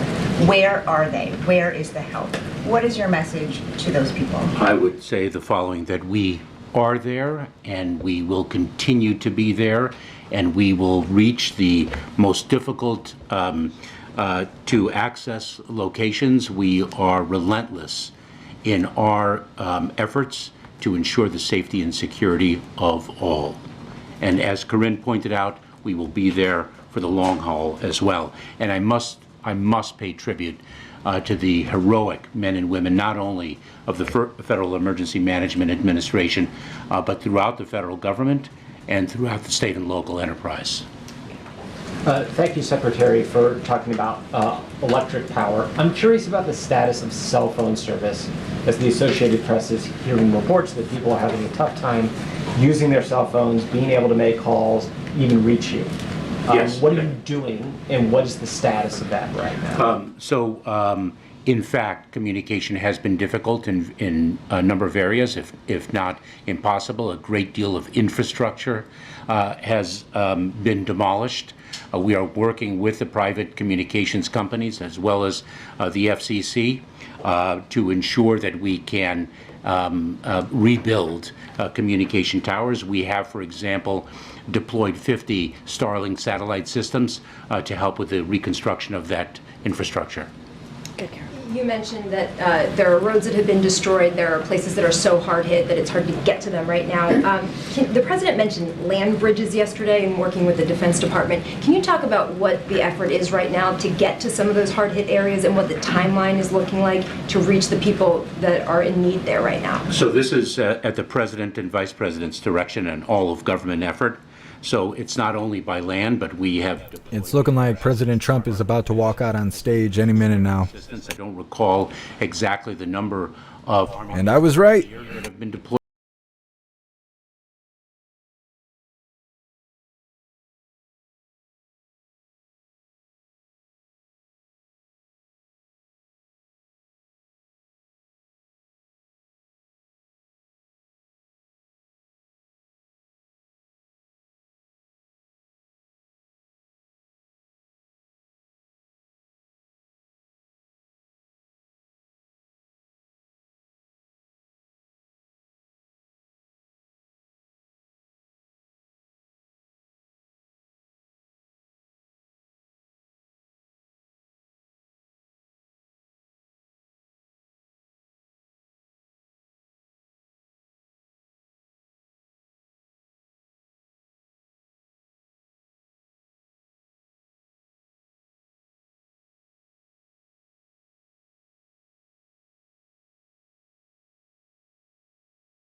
Thank you, everybody.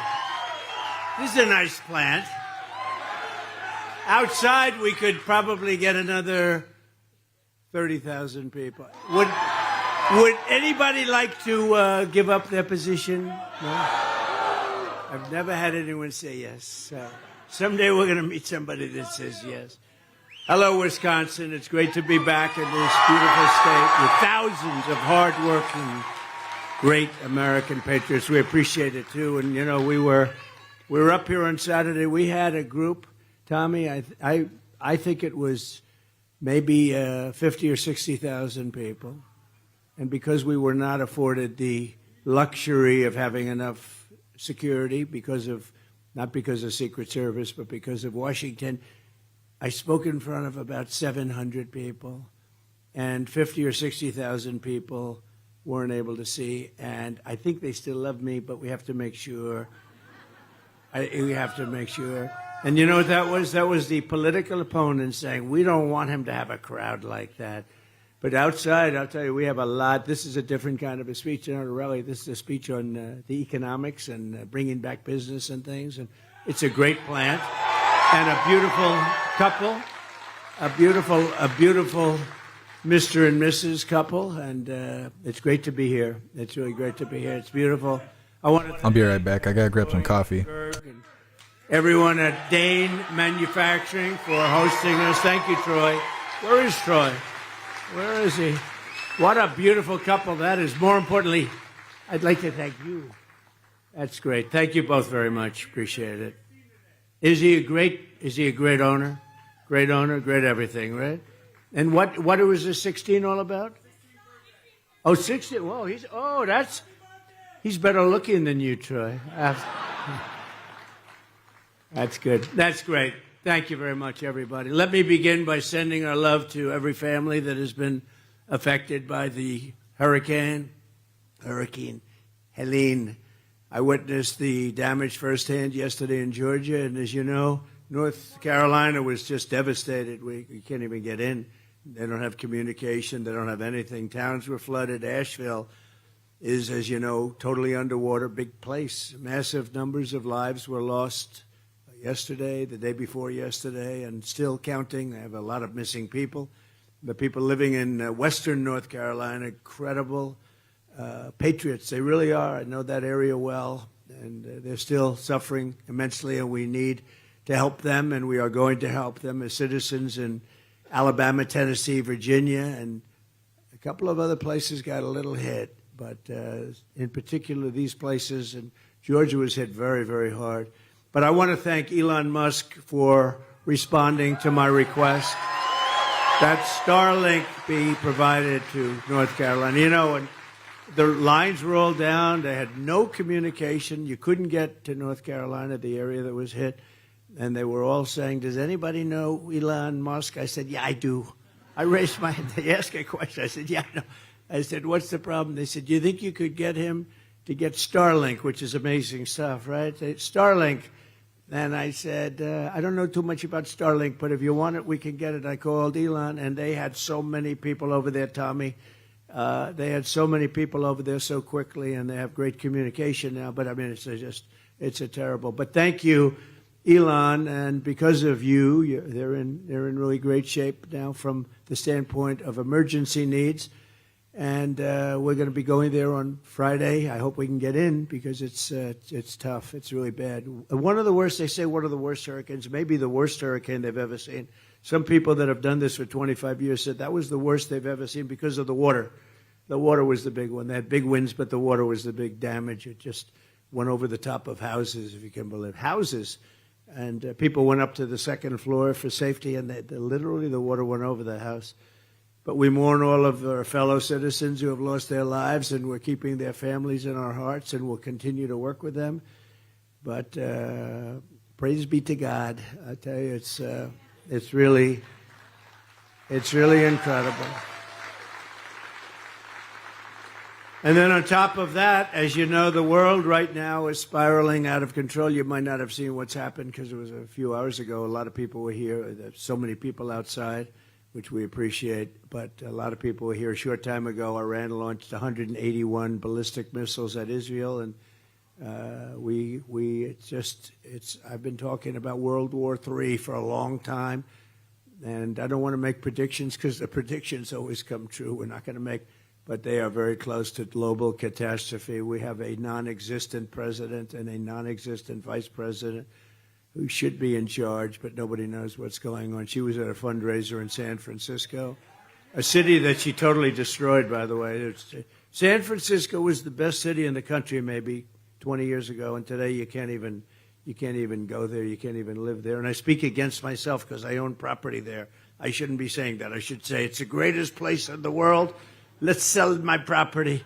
But I say it's, I don't know, maybe it stages a comeback, but it's literally not livable.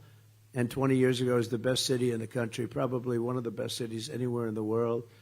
But she was caught yesterday on an airplane staging a fake photo op. Did you see that with the telephone? The only problem is she didn't have the phone plugged in. She was talking. She's talking on the phone. The phone is not plugged in. She's talking like she's working. I'm working so hard. Oh, boy, what a group. What a group.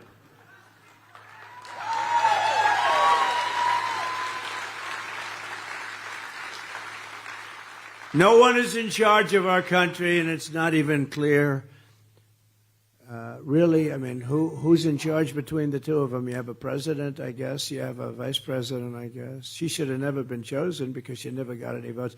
I'm not a big fan of his, but he got 14 million votes, and that was a coup. Would you say, Scott, that was a coup? If Scott Walker says it was a coup, Tommy, I say it was a coup, okay? But it was a coup.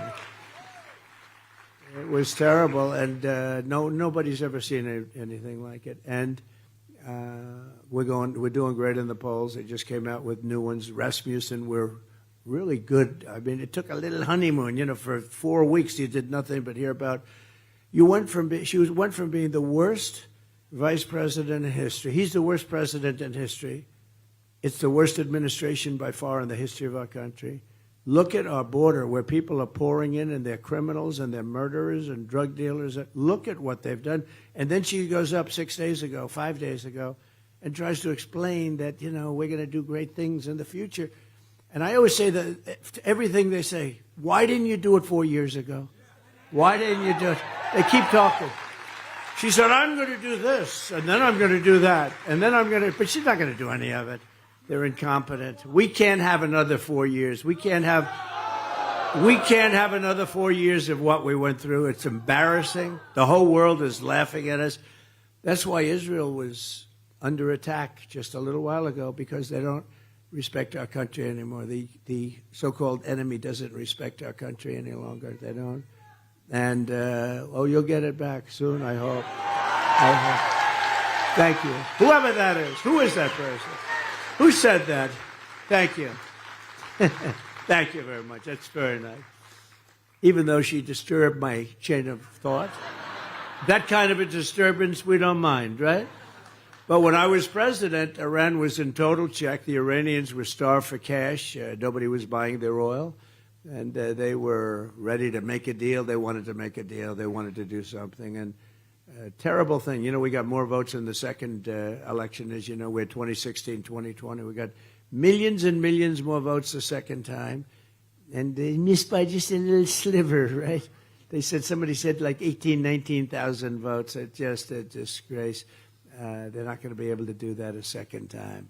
They're not going to be able to do that a second time. Joe Biden and Kamala Harris made Iran rich in a very short period of 3.5 years. They have $300 billion now. They're rich. I mean, they pay $6 billion every time they have if they have somebody that was kidnapped. It's always $6 billion. Who ever heard of that? Somebody else gets like $4,000. How much you want? Give me $2,000. You have anything? $6 billion. It's always $6 billion. With Russia, it was $6 billion. And they also got back their spy, the greatest spy, they say perhaps. He was a spy, but he was really more of an arms merchant. And the greatest arms merchant, the greatest buyer of military equipment, they say, anywhere at any time. They got him back, but we got our basketball player back. That was the trade. Well, that is true. She used to tie her sneakers during the national anthem, right? And we got her back, and they got the best. And I'm not saying he's a nice human being, but he was the #1 arms dealer in the world for a long time. But Iran was on the verge of bankruptcy. They had no money left. They had no money for Hamas. They had no money for Hezbollah, the people they're fighting now. They would have been willing to make any deal. You could have made any deal, but Kamala flooded them with American cash. And even now, I mean, they're flooding them with cash. It's honestly, it's not even believable. It's like men and women's sports. It's not believable. It's like open borders. Why would they want an open border? It's so stupid. We're the party of common sense, by the way. We are I like to say it all. Forget conservative, yes. But we're the party of common sense because it's really more common sense than anything else. We want borders. We want fair elections. We want honest elections. And if you don't have those two things, you don't have a country, really. And we don't have a border. We had coming into our country in the last 3.5 years, more than 21 million people.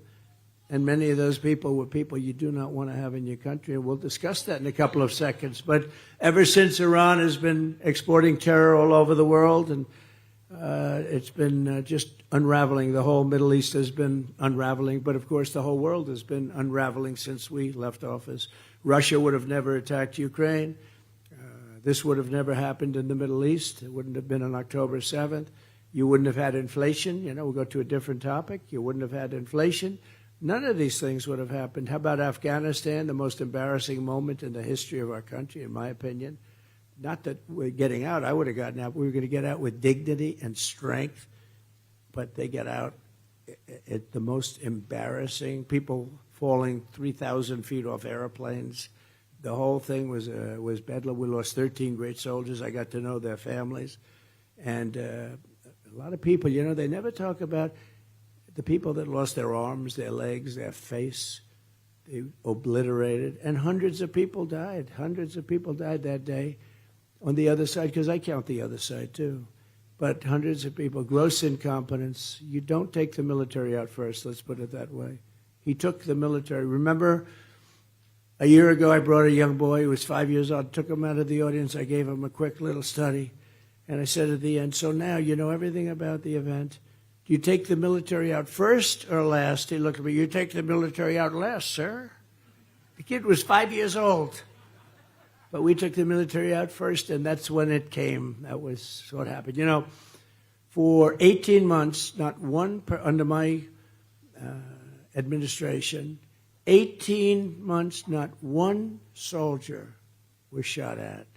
Not one soldier in Afghanistan was killed. And, well, I talked to them because they were killing a lot of our soldiers with sniper fire, and they were killing a lot of our soldiers. And during the Obama-Biden administration, and I called the head of the Taliban, because it's the Taliban that really, and they said, how come you're calling him, the press, the fake news? Look at all of them. That's a lot of people. That's a lot of people. That's a lot of cameras. But I called his name, Abdul. I said, Abdul, you're not going to do this anymore, Abdul. Anyway, it's a long story. They said, why would you call him? I said, because that's where the problem is, with Abdul and with the Taliban. And it's like Jesse James. He said, Jesse, why do you always go after banks? Why do you rob banks? He said, because that's where the money is. Pretty simple story, right? But that's where the problem was. And since that time, 18 months, we didn't have one soldier killed or even shot at, not one soldier. But they took the military. When they took over, they took the military, and then all hell broke loose. These people are grossly incompetent. And now we have them in charge of potentially World War III. And World War III is going to be like no other if it happens, because of nuclear weapons and other weapons of mass destruction like nobody's ever seen before. I know because I rebuilt our military. I rebuilt it. It needed it. And I hated rebuilding that, but I rebuilt that too because we had no choice. But Iran had no money when I was in charge. They had a lot of money when I started. They had no money when I finished.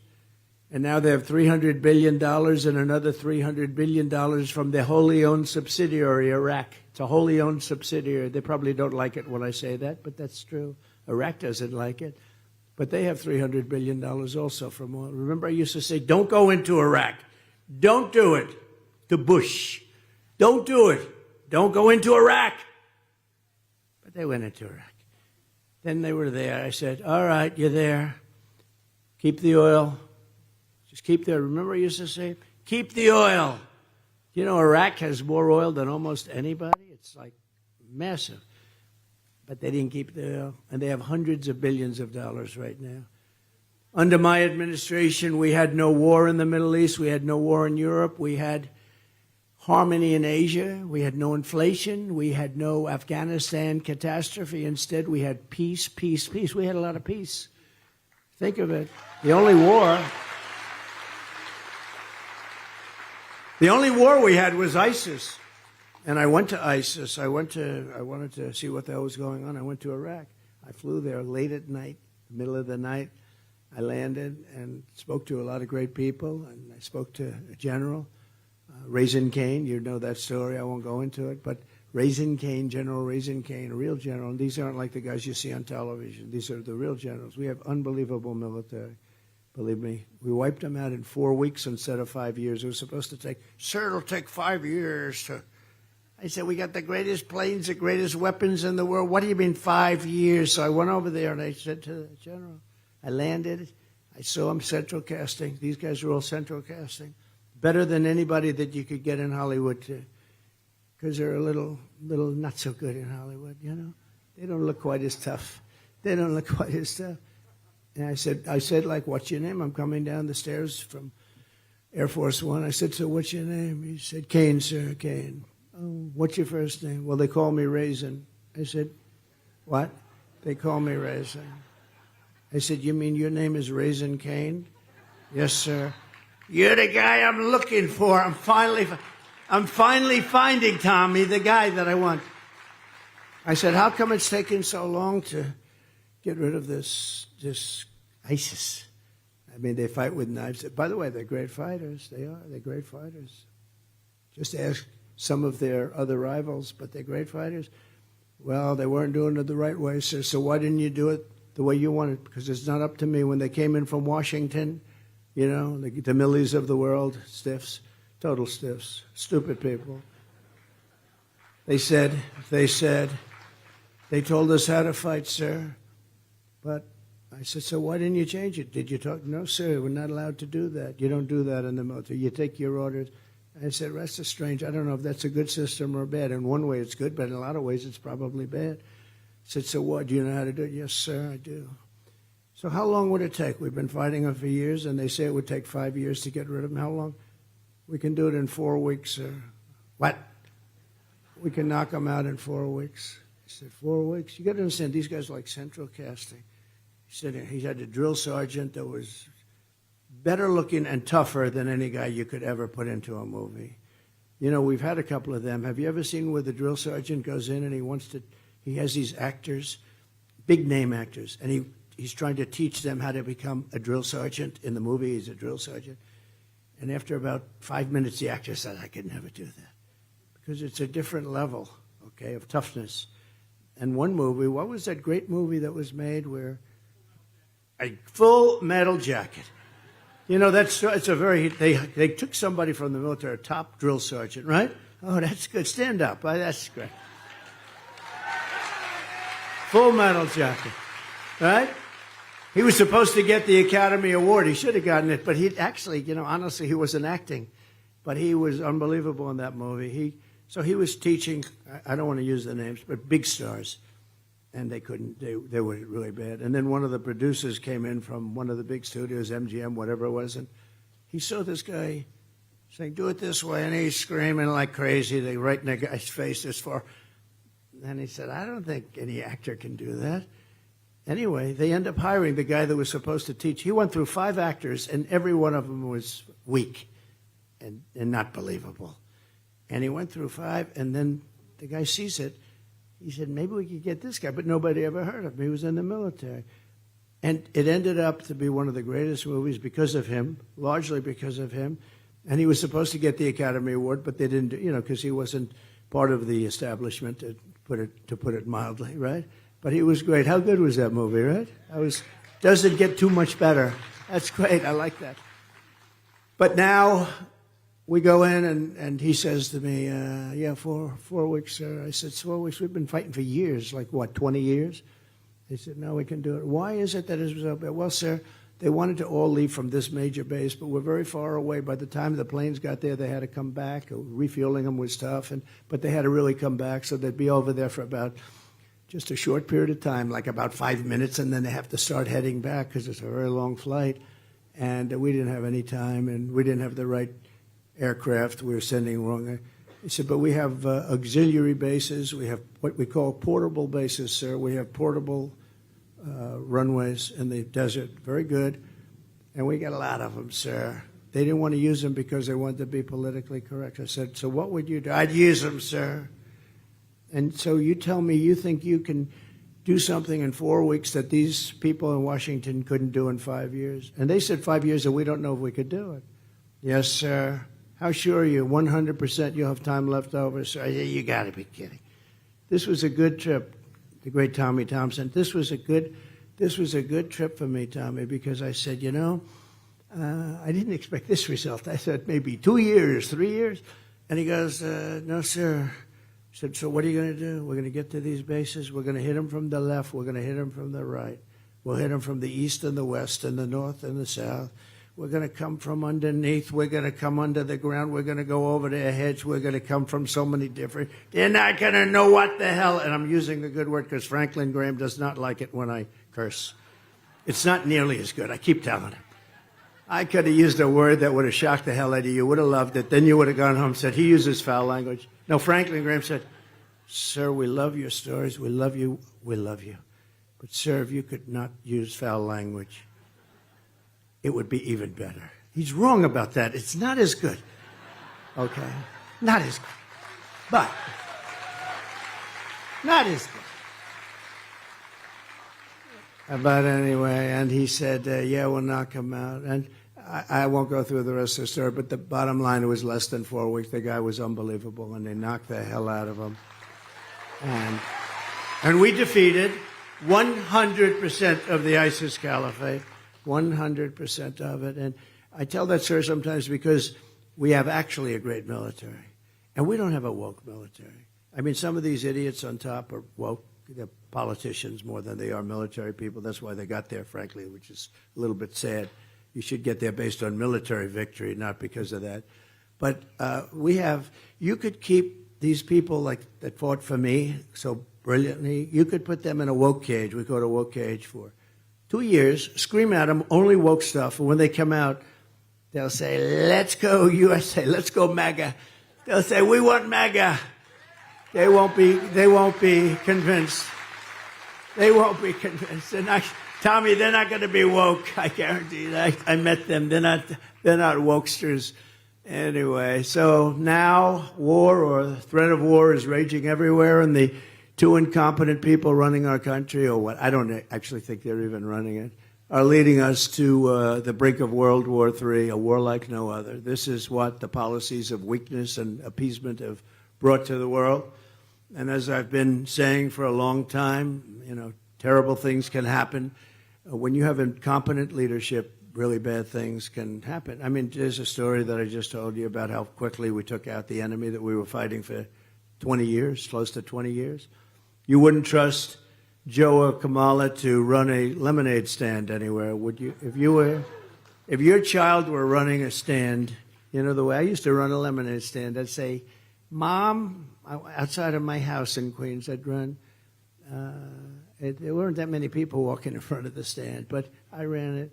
But if I wasn't going to run it, I wouldn't let one of those two run it because they wouldn't have any idea. Like Joe, he was essentially convicted of documents. I was, with all the weaponization, I went through years of hell. And I have the Presidential Records Act lets you do that. But I went through years of this. Well, he had the same thing times 10. And they found him, and he didn't have the Presidential Records Act because he wasn't president, right? And so he was guilty. And they said, okay, he's guilty, but we're not going to hold him to it because he's incompetent, right? That's what they said. Essentially, in a little different language, they said, we're not going to hold him to it, so he is guilty, but we don't think he can stand trial. But he's allowed to run our country, but he can't stand trial. I said, what's that all about? But I said, you know what? If that's the only way to get out, where they find you incompetent, I said, I'd rather be found guilty. I don't want that to be happening. I don't want that to be happening. But they weaponize government. It's no surprise that Iran desperately wants Kamala Harris to be president. They endorsed her. I think they actually endorsed her. I don't know. So did Putin. Putin endorsed her. And he was endorsed. He actually endorsed her with a smile on his face. He's going like, no, I think her. He would want her. He would want. I don't think he knew exactly what to say. It was very interesting, actually. But he did. He said, I think she, because of her, he said, because of her experience. Oh, experience in losing.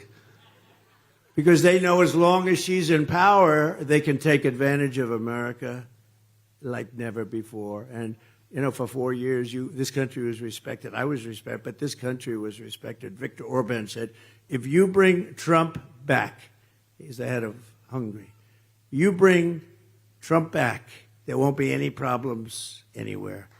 We had no problems in the world. But that's why they target me. That's why I'm targeted. I'm targeted by a lot. Iran and targeted, we know for a fact, but probably others. But they only target consequential presidents. They don't target Joe on the beach as he sleeps. He sleeps. How do you fall asleep when cameras are raging, right?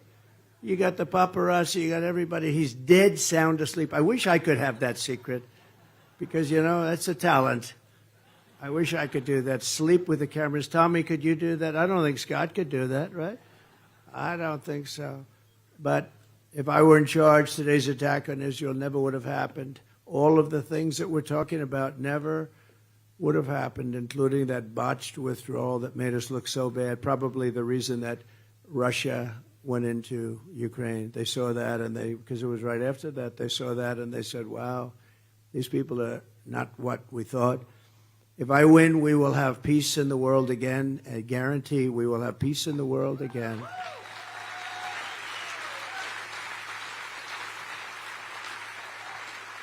And if Kamala gets 4 more, unthinkable, right? If she gets 4 more years, the world goes up in smoke. This world will go up in smoke. So we're grateful to be joined today by some tremendous people from Wisconsin. I love Wisconsin. We should win Wisconsin. Will you please make sure? Right? If we win Wisconsin, we win. Right, Scott? Now, if we win Wisconsin, we win. It's going to be a big one. And I've done a lot for Wisconsin, you know. The shipbuilding contract, I took such heat from other states. They wanted it, and I gave it to Wisconsin. And they're doing a good job, aren't they? I hear that. Big contract, one of the biggest contracts. They're doing a good job, but I took a lot of heat. And the Keystone XL pipeline, I know you had a lot of people involved in that. What a bunch of stupid people. To think of it, I rejected Putin's pipeline going through. I had it stopped. And I approved the Keystone XL pipeline, also the Dakota pipeline. By the way, isn't it nice to have a guy that doesn't need teleprompters to tell this stuff? Thanks. You know, I'm going through all these names, and it's not part of my thing. I'm going through all these names. You think Biden could do that? I don't think so. He can't remember. I won't say.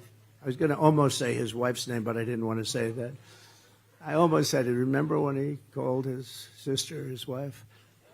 Some things you can't do. You know what you can't do? When I don't want to talk about him because he's gonzo. He's gonzo in many ways. But remember, it's great to be in New Hampshire. And he was in Florida. And you can't make, Winston Churchill was a great speaker, but if you say, like, it's great to be in Iowa and it's Idaho, at least that's within the realm, right? But the Florida stuff you can't do with the palm trees, right? But remember he did that? And I was saying, if you were Winston Churchill, he was a great orator. If you were Winston Churchill and you made that mistake, no matter how good you speak you could speak for 2 hours after that, it's over, right? It's over. You will never have a successful speech. But we're grateful to be joined today by a man who's really incredible, respected all over. We'll bring him with us. He's just somebody that really poured his guts out for this state and did a fantastic job. He was a great governor, Scott Walker. Scott, thank you. Thank you, Scott.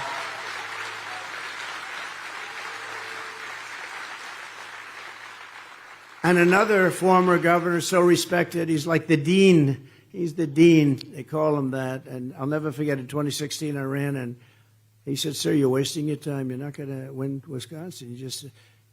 I said, "I think I will." I made a speech up there, but I said, "No, he's not going to win Wisconsin. But here's the deal." Remember this? He said, "Here's the deal. If I think you're going to win, I'll call you back. Otherwise, don't waste your time. Go to Pennsylvania, go to other places that you have to win," which I appreciate. I mean, that's better than, like, wasting your time.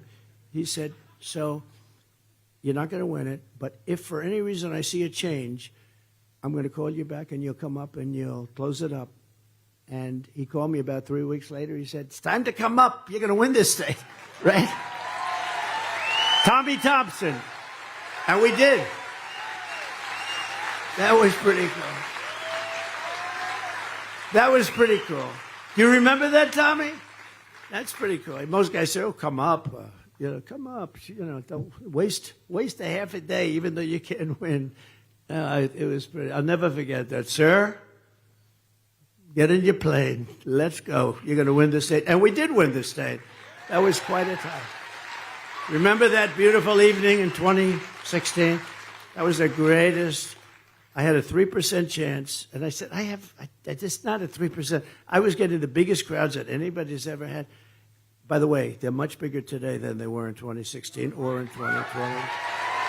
But I was getting the biggest crowds. Everything was so. And the fake news had me at 97% chance of losing. And then they have, as we started winning, Florida, Georgia, South Carolina, North Carolina, all the way up running. It goes from 97 for her. Hillary, Cricket Hillary. She suffers serious case of Trump derangement syndrome, right? But Cricket Hillary. So we go 90, she's got 97, and then it goes, Trump just won Florida, 91, 86, 79, do you remember? And then it got to be 50%, then it got to be 42% for her. And then that's when that crazy woman started screaming, remember, with the glasses? No. She was crazy. I wonder whatever happened to her. I just wonder where she is right now. I'd love to find out where she is. She was very famous. The level of craziness with her was incredible. And we did a great job. We had the greatest economy in the history of our country. We did a great job. We also have a candidate for Congress who's really highly thought of, Eric Olson. Eric? Thank you. Thank you, Eric. Good luck. Good luck. I heard you're doing really well. Thanks, Eric. Early mail-in and absentee voting in Wisconsin is underway now, right now as we speak. So don't vote. You got to go as soon as you can and get out there and do the voting thing. Do it any way you want. You can vote. You don't have to vote one way. You can vote another way, but just get out there and vote. A lot of people say vote by ballot, vote by this. You could also go. It doesn't matter. But make sure your vote is counted. We're going to leave nothing to chance and everything on the field. 35 days from now, we're going to win Wisconsin, and we're going to defeat Kamala Harris, and we're going to make America great again, right? Oh, nice. Thank you.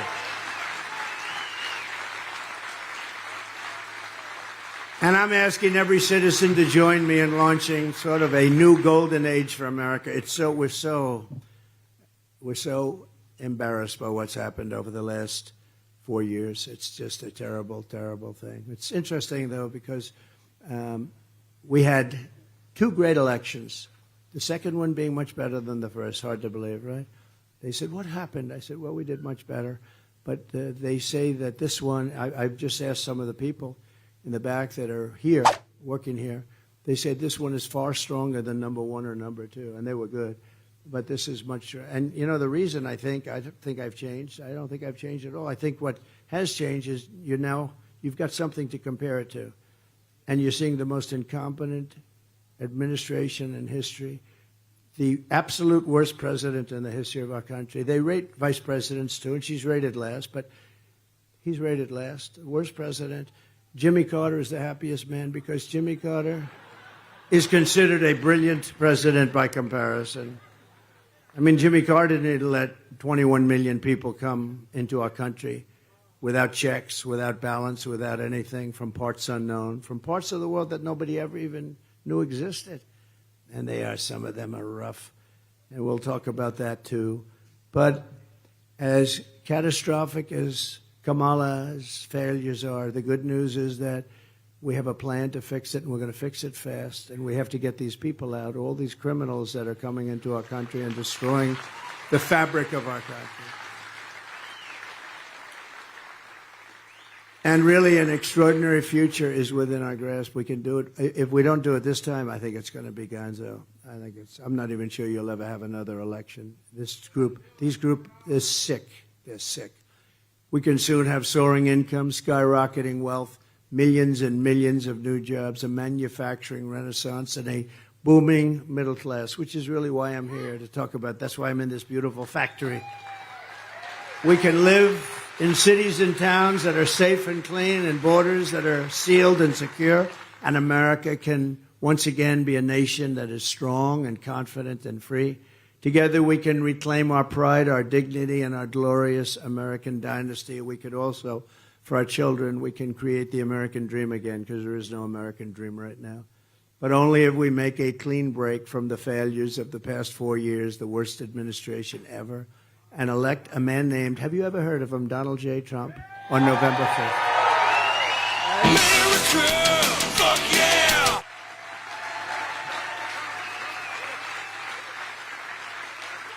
Thank you very much. Thank you, thank you. Thank you very much. Thank you very much. Thank you very much. If Kamala Harris gets 4 more years instead of a golden age, America will be condemned to a fate of decline, desperation, and despair. That's where we are right now. Your family finances will be permanently destroyed. Your borders will be gone forever. Tens of millions more illegal aliens will invade our cities and towns. You see what's going on with cities and towns all across America. They're devastated. Medicare and Social Security will buckle and collapse because these people are going on to your Social Security rolls, if you can believe it. They can't speak English. They came here illegally, and they're destroying Social Security. And I will never let it happen. And I'll tell you, I never did let it happen. And I didn't do the rage. You know, they want to do, and they're going to do, no doubt about it, a big an increase in age and wage, because what that means is you're going to go way up in terms of when you qualify. So how would you like to say, oh, wow, I was going to be on Social Security now, but I got to wait another 5-6 years because of Kamala. That's what's going to happen. I have no doubt about it. That's what's going to happen because it's under tremendous pressure. They're signing these people just like they're trying to sign them to vote. Frankly, that's the thing it maybe bothers me more. You know, there's a reason why they let all these people in, because they want to get them to vote. That's the reason. So, Wisconsin, if you want to avoid this miserable fate that we talk about for your family and for our country, and then you have to turn out in record numbers. You have to come out in record numbers because she is the worst. And we're going to look at her. We're going to say, Kamala, you have been terrible. You've done a terrible job. You were the worst vice president in history. You shouldn't have even had a chance to run for president. Kamala, you're fired. Get out of here. He's on fire! The Apprentice. The Apprentice. she wouldn't have won The Apprentice, I guarantee. No, we had much smarter people than that. She wouldn't have won The Apprentice. Starting on day one, we will end inflation and make America affordable again. We'll do that. We've got to bring it down. Now, biggest problem, I mean, outside of, see, the biggest problem to me is always the nuclear problem, because that's, that supersedes everything. That supersedes inflation. To me, that supersedes everything. But outside of that, the biggest problem we have is that's what's happened with pricing. You can make the same or you can make more, but if you went up, if things cost 50, 60, 80, 100% more than they did 4 years ago, people that were saving a lot of money are now losing a lot of money. They're taking the money they saved and they're spending it. So we're going to get those prices down. We're going to start with energy. But if Kamala is reelected, one of her very first acts will be to massively raise taxes on all American families. I never saw a person campaign on tax increases. She openly says we're going to campaign on tax increase. And she wants to get rid of the Trump tax cuts, which were the biggest tax cuts in history. And when you add it together, it's the biggest increase in taxes by far in history. And they call her in San Francisco the tax queen because she used to tax people a lot and run the place very badly, obviously. She's already cost the average family $29,000 with rampant inflation. Now she's coming back for more with a plan to raise typical family taxes by $2,600 a year. So on top of all of the costs that you have, they're not going to go down. They're not going to go down under their plan. Under my plan, they're going to plummet, but they're not going to go down. She wants the largest small business tax hike in history, and many of you own small businesses. In history, by far, eliminating the small business pass-through for tens of millions of small businesses. A lot of people don't know what that is. What it means is your business is worthless. She backed a 33% tax hike on U.S. manufacturers and domestic producers, which would mean jobs fleeing and prices skyrocketing for American consumers. You'll start the whole big inflation disaster all over again. And, what you saw the other day is for purposes of politics, they gave you a good decrease in interest rate, but it's okay because you deserve it. The reason they did it, though, is the economy is terrible, and everybody here knows it. The economy is terrible, and that's why they did it.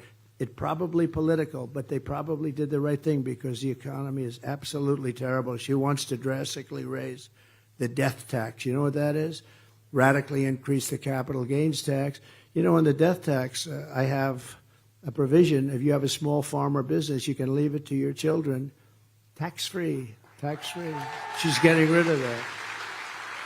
I always say, if you don't like your children, don't waste your time applauding. But if you do, does anybody not like their children?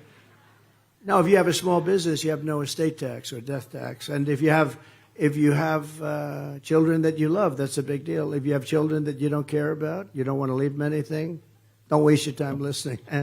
But to me, I've never had anyone raise their hand. I mean, there must be some people. I've had big crowds. I said, raise your hand if you don't like your children. I think nobody had the courage to raise their hand.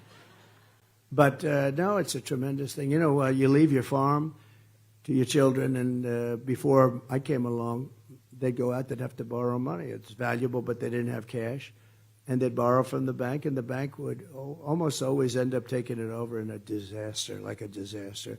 The parents meant well, and the kids end up losing it because the tax is very substantial. So you don't have that tax to pay. She wants to put that tax back. That's a big deal.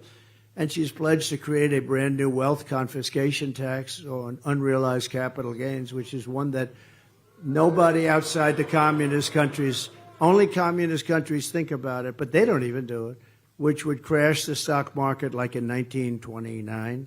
Annihilate the pensions, 401ks, and all of the retirement accounts, and millions of middle-class families and seniors on fixed income would be in tremendous trouble.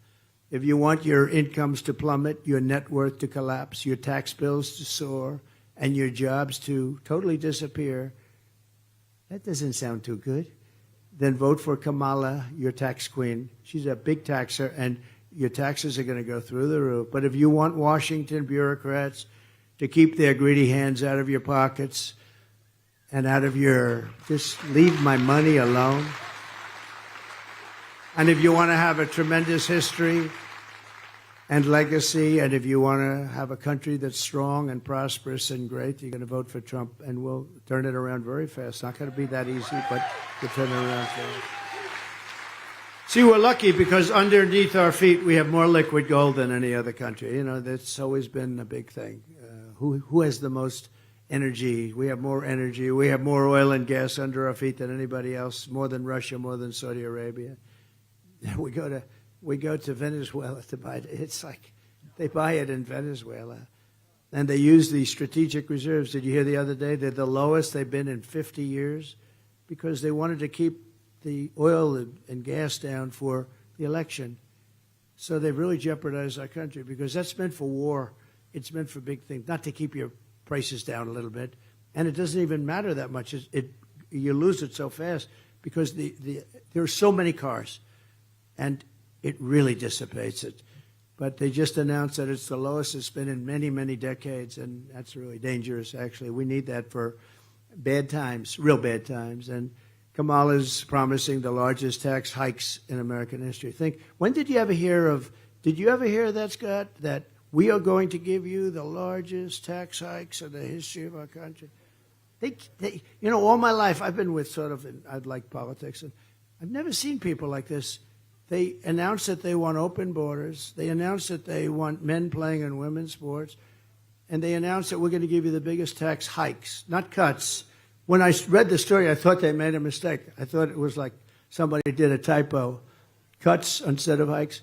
But they are going to deliver you the largest tax hikes in the history of our country, like 40%, 50% more. She said 70 or 80% is okay. And you're going to be a big beneficiary of that. It's a disaster. But I delivered you the largest tax cuts in American history, larger than even the Reagan tax cuts, as you know. And in my next term, we will give you massive tax cuts for workers, families, and small businesses. We're going to go further. That's one of the reasons we were able to succeed, because we brought taxes down and those businesses thrived. We did more business. We cut the business tax from 39% to 21%. Everyone said it was impossible. And you'll see now I'm cutting it down to 15%, but only if you make your product in Wisconsin. Only if you make your product in America. How good. I've had these guys from Wall Street, sharp as hell, call me, where the hell did you get that idea? In other words, we're bringing it down to 15. So 21 made us pretty competitive with the rest of the world. We're competing with the world.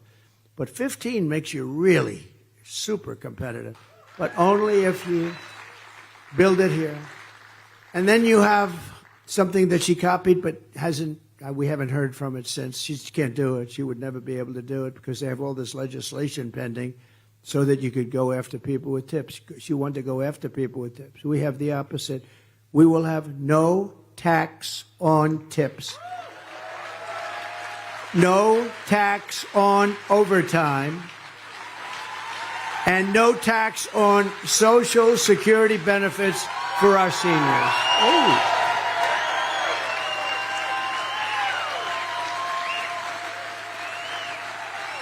Remember that, and she's not doing that. She never will. She never will. She can't do it. Remember their promise to, the education was going to get rid of the student loans? That didn't work out too well. And for the students out there, you didn't get it. They talked about it for 3 years. They didn't get it. And just a wasted promise. I just hope everyone knows you're not getting it because they never got it. They said they were going to get it, but I get what we want. I get 100% of what we want. Instead of raising taxes on American manufacturers like this one, we will cut their taxes from 21%, which nobody thought possible, to 15%. But only if they make their product here in America and hire American workers for the job. Okay? I think it's great. Good idea, right? And if they don't make their product here, then they will pay a tariff. In other words, if they make their product in another country, a competitor, they're competitors right now. I had that all going, and then we had to take care of the COVID situation. We did a great job on COVID, never got the credit for that. I got the credit for military. I got credit for economy. I got a lot. We did a great job on that, and an amazing job on that. Nobody knew what the hell it was. The COVID came in, a gift from China, right? But we did, but we had to take care of that. But we were all set. We already did it with a couple of countries, Japan and China and others. but we'll take in billions and billions of dollars and use that money to reduce tax burdens on hardworking Americans. We're going to use the power of the tariff so that when you open your factory and you start producing and you have your low tax, that China and various other countries, not only China, don't come in and steal your business away from you like they did prior to Trump. And Mexico right now is going to town. You know, you have big auto plants being built by China in Mexico. They think they're going to sell cars, make cars by the millions, and destroy Detroit and South Carolina and lots of other areas that make cars. We're not going to let that happen. We're not going to let that happen. We'll put a tariff on those cars of 100 to 200%. We're not going to let them. I don't know if you heard, they're building some of the biggest auto plants in the world right opposite the border. They think they're going to make those cars and put them into our country and pay no tax and drive Detroit out of business. By the way, United Auto Workers, did you see where the Teamsters endorsed Trump? The rank and file, 61%. But the United Auto Workers are at 80% for Trump because they are, let me tell you, they're being sold out by this stupid person they have leading them. Just like I mentioned the Keystone Pipeline, the head of that, I don't know if he's still there, I don't know, the head of the union, we had 50,000 jobs, many of them in this area, from this area, but we had 50,000 jobs of people, all they do is build pipelines. And this guy went along with Biden and he endorsed Biden. And the first thing Biden did is cut the Keystone Pipeline. I had approved it was under construction. We needed it. It was very important. But the rank and file was always for us. And you'll see that a lot. The rank and file wants us. And you have these leaders, if you call them leaders, they're so used to it's almost like by habit or something else. You know, some other things happen that are very good for them. But they endorse the Democrats. But the people, the workers in this country, they want us. We're going to put them back to work. We're going to have more factories opened here for cars and for other things. And it's a very simple thing to do. And by the way, not so different from what China does. If Elon wants to sell cars into China, they'll say no. But if Elon wants to build cars and sell into China, they say, come on over, build a plant. We'll even help you build it. We'll finance it. We'll do lots of things. But come over and build your plant in China. India is another example with Harley Davidson. Harley Davidson, we know all about. That was terrible. They're building a massive plant, built it in India, because India charges tremendous tariffs. And I once asked, I said, how do you do in India? Not good. Why? Because we have 152% tariff or something. I said, so you can't sell, right? No, we can't. But they said, if we build over there, we'll be fine. So they actually went over there. They built a massive plant. It's not the way it's supposed to work, but you know what?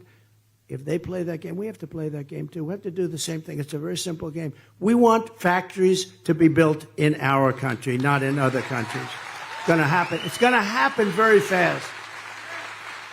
And we'll be able to bring the auto business to where it was 50 years ago. And we're going to bring down your energy costs. You know, your costs are really high here. I don't know what's going on. Oh, that's right. He's not governor anymore. You have a Democrat. I don't know what's going on with energy costs here. Your state's one of the highest energy. We're going to bring down your energy costs from January 20th, the day if we win. That's the day we take office. We all take it together. We're going to bring them down 50% within 12 months, and it will be easy.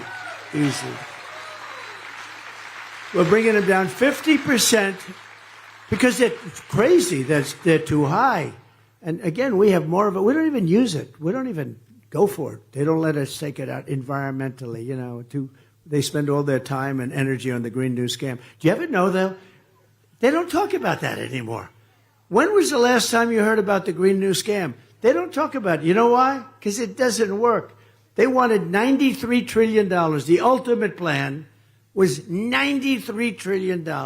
They wanted to rip down all the buildings in Manhattan, those gorgeous buildings with those big, beautiful windows, and they wanted to rebuild them without windows, because without windows is more energy efficient.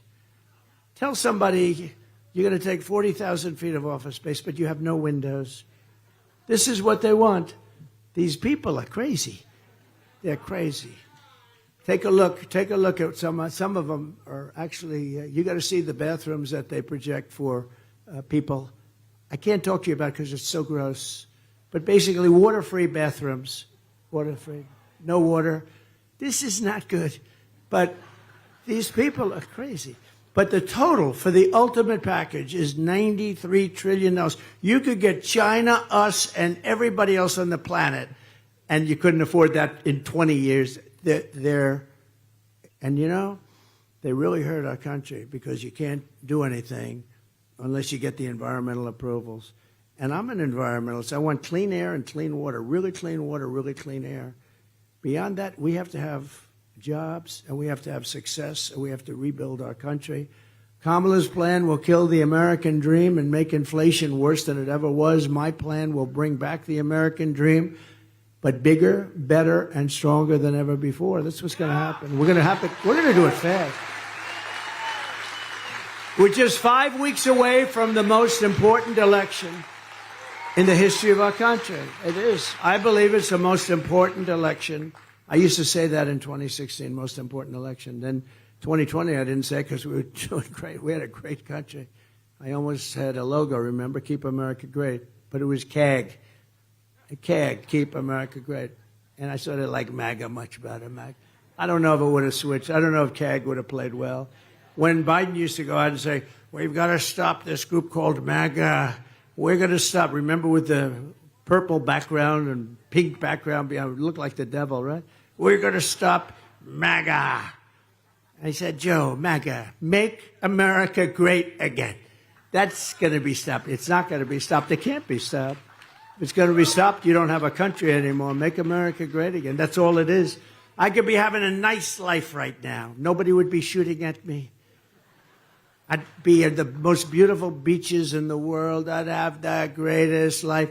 Somebody said, if you had it to do again, would you do it? Because I did. I had the greatest life. I have the most beautiful properties in the world. I really believe I do. But I have the most beautiful. I could have had the greatest, nicest life, none of this stuff. Would you do it again? Absolutely, I would do, because we're doing something that's special. It's not even close. It's not even close, right? It's not even close.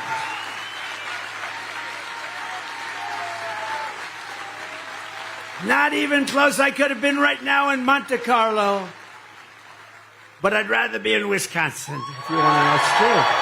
It's true. You know, honestly, there are a lot of rich guys that are in different places, but there's only one MAGA. There's only one group of people like you. There's only one. We're working together. There's only one. This is the greatest movement in the history of our country. And we're going to prove it again. We're going to prove it again on November 5th.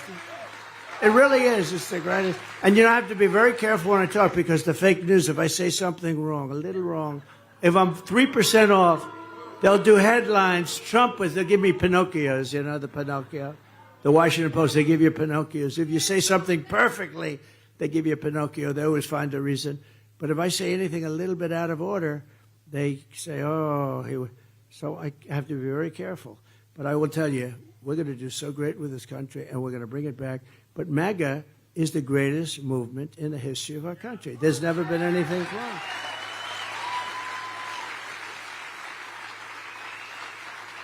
You know, you've had some great people. Remember Pat Buchanan, and I think he came in second to New Hampshire. He's a great guy, conservative guy, wonderful guy. I watched him for years and years, and he had a career in coming in second in New Hampshire, I think it was, right? He came in second. And we won Iowa, we won New Hampshire, we won South Carolina, we won everything, and then we went on to win the election. There's never been anything like this. We won 32 states, and then we did better the second time, but we're going to do better than we ever did this time. I think we're going to do better than we ever did.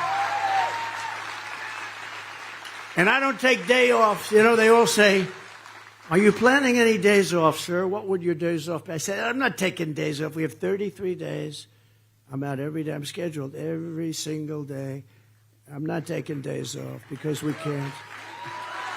We can't take days off. We have to work. And I've been working a lot of days in a row. I don't know what it is, but we're all over the place. I think we're going to Texas tonight or tomorrow. I don't even ask anymore. I get on the plane. I say, what's my next stop? Sir, tonight we're going to Texas. Congratulations, you know. And we're winning big in Texas, I'll tell you. We're winning big in Texas. 3 days ago, I was in the small town of Prairie du Chien. Wisconsin, where an illegal alien member of a savage Venezuelan prison gang from Kamala, who let them into the country, and this vicious savage was arrested this month. Good law enforcement up there. I mean, I got to meet the whole group. They're great. But was arrested this month for holding a mother and daughter against their will and sexually assaulting them and roughing them up like you wouldn't believe. You don't want to hear about it. What Kamala is doing to our country is criminal, and it's impeachable. And in my opinion, it's totally unforgivable.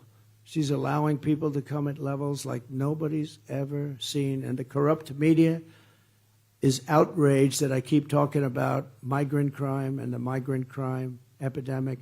It's the worst thing that's happened to our country in 50 years. They're taking over our small towns and cities. They're taking over our big cities, too. Look at New York. Look at Chicago. Look at Los Angeles. Look at our biggest cities. They can't move. They can't function. The crime is through the roof. And if you fight it, you get indicted. The mayor of New York, you fight it, you get indicted. He was appalled at what was happening, and they indicted him, and I predicted it. I said he'll be indicted within a year because I saw he was saying, this is horrible. This is horrible for our city. I mean, we have thousands and thousands of people all over the streets, and they're rough people. They're rough people. And I say they come from prisons. They come from mental institutions. They're terrorists. These are tough people. And I'm outraged that Kamala Harris keeps importing. They keep coming. But the other day, 2 days, she's getting killed in the issue, and I think it's maybe the most important. Right now, it may be the most. To me, it's the most important issue. You know, inflation, we can solve it. So many things we can solve. When you let 21 million people in our country, and let me tell you, if she's here for 4 years, she'll have 200 million people in our country, and they will likewise come from prisons and mental institutions. So I'm outraged that over 13,000, the exact number is 13,099, convicted illegal alien murderers are now on the loose. They allowed to come in over 13,000 murderers, many of them murdering many more than one person. They're murderers. And they're out there someplace. Who knows? We may have a few in the room. Would anybody like to raise your hand? No, think of it, 13,000. It's 240,000 very serious, but it's actually 644,000 major criminals came in with the 21 million people. This is more, you know, if there's a murder, you ever watch, there's some murder escapes jail, they have a dragnet, they have a big dragnet, they're looking all over every city, every state, they're looking. We got 13,000 people that are worse than any criminal that we've been looking for a long time. I mean, you have some of these guys have committed 10 murders, 12 murders. Many were on the death chamber. They're going to be executed. They said, why should we execute them? Do you know the money that they're letting all their prisoners out of jails? They're taking all their gang members in town and they're letting them out. Caracas, Venezuela, crime is down 72%. They're down because they're taking all their criminals and putting them here. I'm outraged at Kamala Harris freed 2 illegal alien thugs who assaulted, kidnapped, and murdered a 12-year-old girl named Jocelyn. You know all about Jocelyn. I'm outraged that Kamala released into America the predator who murdered Laken Riley, beautiful Laken Riley. Is going to be a nurse. She was at the top of her class, always was at the top of her class. Beautiful person, a great family, by the way. I'm outraged that she let in the savage who raped and murdered Rachel Morin. Kamala let her in. She murdered him. In my opinion, Kamala murdered him, just like she did, just like she had a gun in her hand. I'm outraged on behalf of every American family because, remember, Kamala was the border czar. She was appointed. Now she doesn't want that title, but she had that title for 3.5 years. And I'm really outraged when I look at the television screen a few days ago and I see her up there trying to justify how well she did on the border. Worst border in the history of our country, and a bad human being. She's a, as you know, she's a Marxist. Her father's a Marxist. She's a Marxist. And we don't want a Marxist in charge of this country. We would never want a Marxist in charge. A lot of people don't know what a Marxist is. They said, sir, don't use Marxist. They don't know what it is. You have a good enough. Say communist. Would that be easier? We don't need it in this country. We're not going to have it in this country. She's the one, and they're the ones that are destroying our country. You remember with the State of the Union speech, I said, we will never be a socialist country. And I have to always be right about it. So I was happy in only one sense. We will not be a social. Beautiful State of the Union speech. I thought I did quite well. Standing ovations, at least from the Republicans, I got to say, but standing ovation. But I said, we'll never be a socialist country. And I was right. Because they skipped socialism. They went right down to communism. They went right down, they skipped it. So I was right. So I said, I told you there'd never be a socialist country. I didn't expect that to happen. 425,000 convicted criminal aliens, according to ICE's newly published data, and are now free to roam the United States. They're roaming all over the country. They're here, too. You just don't know it yet. You'll find out. Kamala's agenda is bringing death and despair. Kamala and Joe are crime creators. We are crime fighters. We're crime fighters. We will restore light and hope. And I will make America safe again. On day one of my new administration, the invasion ends and the deportation begins.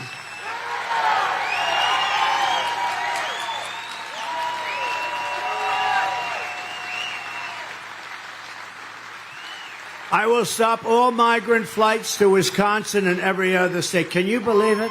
They were saying, no, we're fighting on the border. We're fighting. You know, they had to. They're not really, because they want them to come in. They want them to vote.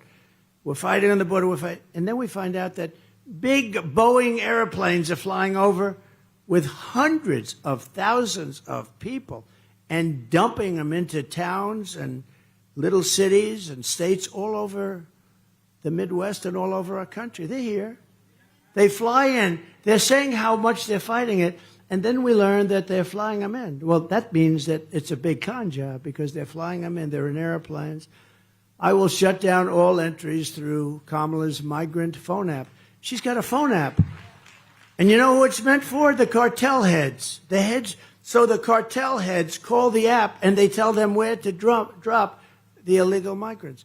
This is the administration. It's not even believable. But those people back there, the media, are so corrupt, they don't even want to write about it. They don't want to write about it. They're corrupt. I will send in federal law enforcement to liberate every Midwestern town that has been taken over by migrant gangs and criminal alien thugs. We will send them back, and we will take back our country soon.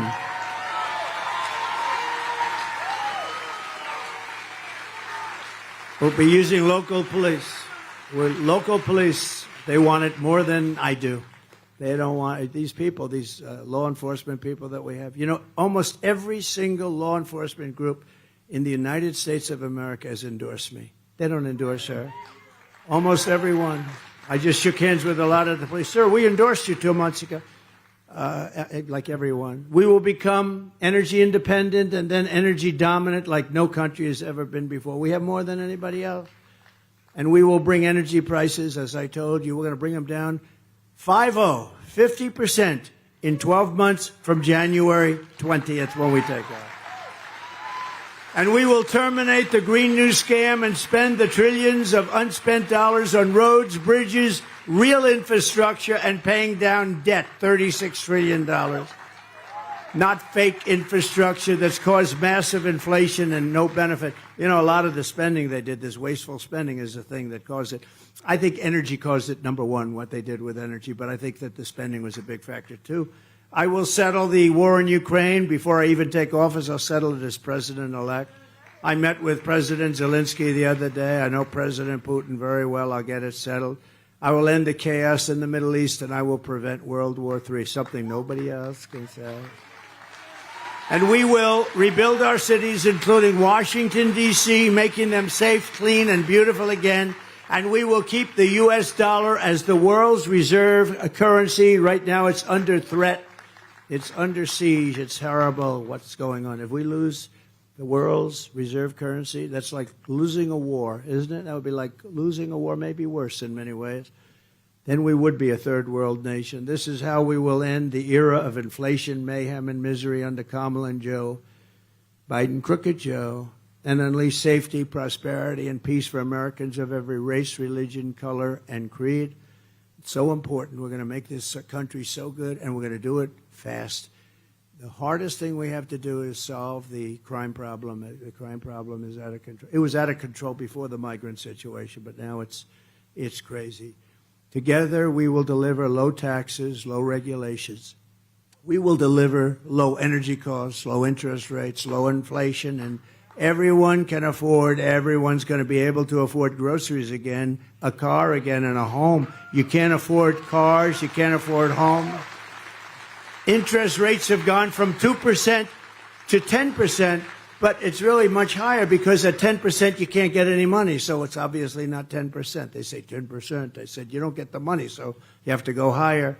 We will stop the invasion, end migrant crime, support our great police, strengthen our military, build a missile defense shield, which we're entitled to, keep critical race theory and transgender insanity the hell out of our schools, and we will keep men out of women's sports. We will defend the Second Amendment, restore free speech, and we will secure our elections. Everyone will prosper, every family will thrive, and every day we will be filled with opportunity and hope. We don't have opportunity. We don't have hope anymore in this country. There's no hope. Your kids, you have beautiful kids, and they don't even know what to do. There's no hope. We're gonna bring back spirit. Spirit is a word, but we're gonna bring back spirit for our country again, and they're gonna have lots of hope, and they're gonna have that American dream back soon. But for that to happen, we must defeat Kamala Harris. Kamala Harris. You can't call her Harris. Nobody knows who the hell I'm talking about. I say Harris has been a horrible vice president. They said Harris. Let's see, Harris. Isn't it funny? The name just doesn't care, so we call her Kamala. But we'll defeat her, and we must stop her country-destroying liberal agenda once and for all. She's a radical left lunatic. Remember, early mail-in voting is underway, so vote, vote, vote. You got to get going. And we want to make this election, you know the expression, too big to rig. Too big to rig. Because at a certain size, they can't do it. They're going to say, oh, geez, this is tougher than we thought. Because they have no shame.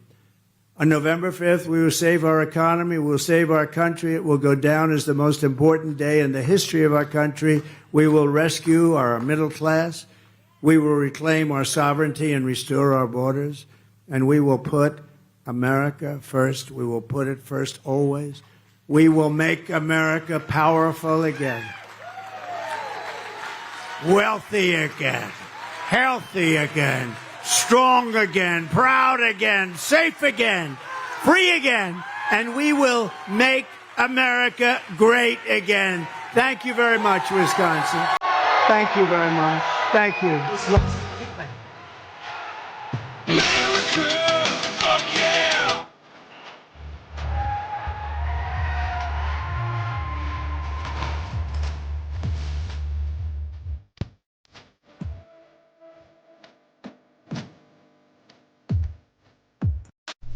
Well, hooligans, there you have it. President Trump live in Waunakee, Wisconsin. He's supposed to be live again in about an hour and a half. I don't really see that happening on time. But he's supposed to be in Milwaukee at 6 p.m. Eastern time. Like I said, about an hour and a half. We'll see if he's on time or not. Let me see. So we will be covering President Trump live, like I said, in Milwaukee, Wisconsin, 6 p.m. Eastern time. And then we will be covering J.D. Vance versus Tim Walz vice presidential debate at 9 p.m. Eastern time. I don't know if we're going to be able to show it on YouTube and Twitch or not. I don't know yet. I'm still working on that. But we definitely will be showing the VP debate on Kick, Rumble, jeffmaclive.com, as well as Twitter. Guaranteed. We'll see how YouTube and Twitch goes with the whole debate thing. Either way, we're hanging out with President Trump till he's no longer visible. We're going to read through the chat, see what you hooligans think about how President Trump did in his first speech of the day. Then we will be doing the Pledge of Allegiance. Well, we're going to cover our funny videos first. Then we'll be doing the Pledge of Allegiance and wrapping things up. But like I said, we're going to be live again in about an hour with President Trump once again. But he'll be in Milwaukee And then, of course, like I mentioned, we will be covering the VP debate, 9 p.m. Eastern time. So we got a busy day today. Anyways, we're going to read through the chat really quick. I'll also put this on the screen because I don't think people realize this, but this is the CBP1 app that President Trump is always talking about. This is what the border crossers use to access our country. They get flown in by our government. This is on the cbp.gov page. Tells you all about the app and whatnot. And that's how the Biden administration is currently flying in border crossers and stuff. So we were talking about it in the chat, and I went and looked for it, so I figured I'd show you guys. I'll go ahead and drop the link in the chat for that website if you would like to check it out on your own. I just dropped it on the website, so I'll spare you guys in the chat. But for everyone else, here is the link if you would like to go look at details about the CBP1 app that the border crossers are using to illegally enter the country, and our government is aiding and abetting them. They're providing all of this stuff. So anyways, we're going to read through the chat really quick, and we got some funny videos coming up next. Then, like I said, we will be doing the Pledge of Allegiance and wrapping things up. We got more President Trump later today, and we will be covering the VP debate. So if you're new here, you definitely should be subscribed or following, depending on what platform you're on, because we go live every day except for Sunday. Anyways, our funny videos coming up. The first one is titled, What Real Borders Look Like. And then our official funny video of the day is titled, I'd Be Getting a Divorce. Now, before we get into this, we're going to read through the chat and see what you hooligans think about President Trump and his live speech he just did. Let's see. Snooks. If I drink along with that card, I'll be sleeping under my desk. Well, hold on. Let me pull it up for you hooligans that haven't seen the drinking game rules. I told you guys we would put some stuff together. Alistair was quick on it, keeping me up to date because I totally forgot that we were going to do that. And so he put together a flyer for us that looks fantastic. So let me get this downloaded really quick so I can show you guys. It is already posted on Discord as well as jeffmaclive.com. I'm not sure if I posted it anywhere else yet, but we will. I'm going to show you what it looks like first. Wham. Here we go. So the rules are you will take one drink if a candidate rolls their eyes, laughs at their opponent's response, which that probably should be edited a little bit, but either way, or if Project 2025 gets brought up. Now, if a candidate demands to respond, says something weird, avoids answering, or the mods fact check them, then you have to chug your drink. And then if a mic drop moment happens or something outrageous happens, then you have to totally slam it. You got to kill your drink. So those are the rules. Those are the official rules. Like I said, they're already posted in Discord as well as jeffmaclive.com. I'll post it on all the social medias after the live. That way everybody can download it and know the rules. You don't have to drink alcohol. We have lots of sober hooligans. There's nothing wrong with that. You drink lemonade, tea, water, whatever you want. Coffee, that's what I got. Either way, we're going to make sure that the VP debate is a good time.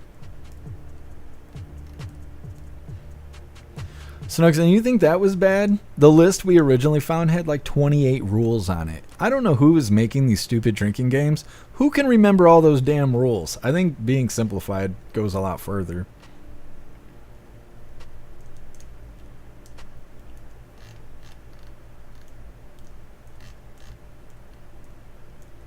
J-Spray might need a keg for that one. Breeze Bay, you guys see a bunch of drunk hooligans in the future? That's all right. That's all right. Everybody's scared of World War III anyways. People hiding under their desk. We're out here drinking. Like I told you, remember the eclipse? Remember the eclipse? It seems silly now. I knew it was going to be silly. I was telling you guys everyone was waiting for the eclipse. Oh no, we're all going to die. All this stupid shit's going to happen. I was like, not me. I'm busting out a lawn chair and some twisted tea. If I'm going to die, I'm going to do it with a smile. There's no point in being scared of stupid shit that you can't control. And what happened? Nothing. Nothing happened. People got all scared for the eclipse. It lasted 5 minutes or something like that. Nothing happened. Doing the same thing with World War III. If it happens, it happens. If it don't, it don't. But we're going to make sure we have a good time until we figure it out. Told the care, keep it simple, stupid. That's right. Got to use that KISS rule. Cody, imagine being a border jumper.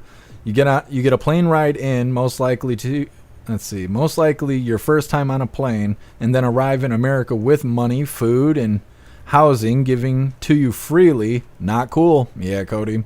They're getting the whole package, and all they got to do is vote for Hyena Harris.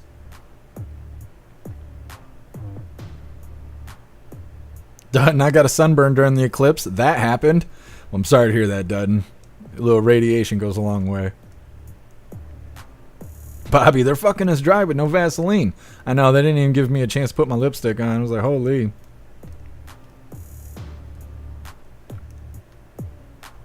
David, you thought he had a good speech? I did as well. I seen some people were saying he was tired looking, but on Kick, everyone was saying they liked his calm speech. That he was being calm and a little bit more personable and just, I'm trying to think how to explain it. It's just a calm deliverance. It's easier to receive that way. Paul, he's the man. I agree. President Trump is the man.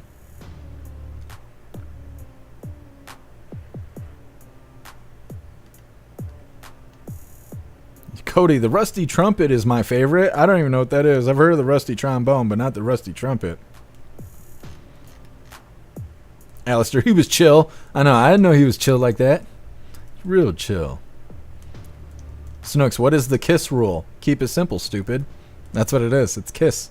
I actually learned that in college for music production and stuff. J Spray, my life is a drinking game. I love that. For real.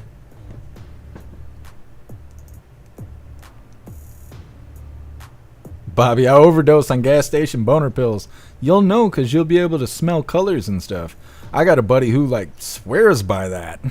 He's like, yeah, you take a couple of these, your girlfriend will love you all night. You take a couple more, you'll forget that you had a girlfriend or two legs that function. I'm like, nah, nah, thanks. I'm not that damn bored. I'm just saying. It's a Pag. Happy freedom. Buck, afraid of an eclipse? Yeah, people are afraid of everything. They were scared of COVID. Spicy Peach, it was a great speech. Best speech ever. Better than any other speech. That's right, Spicy Peach. The best to ever give a speech ever. I love when President Trump is saying that. He's talking that shit.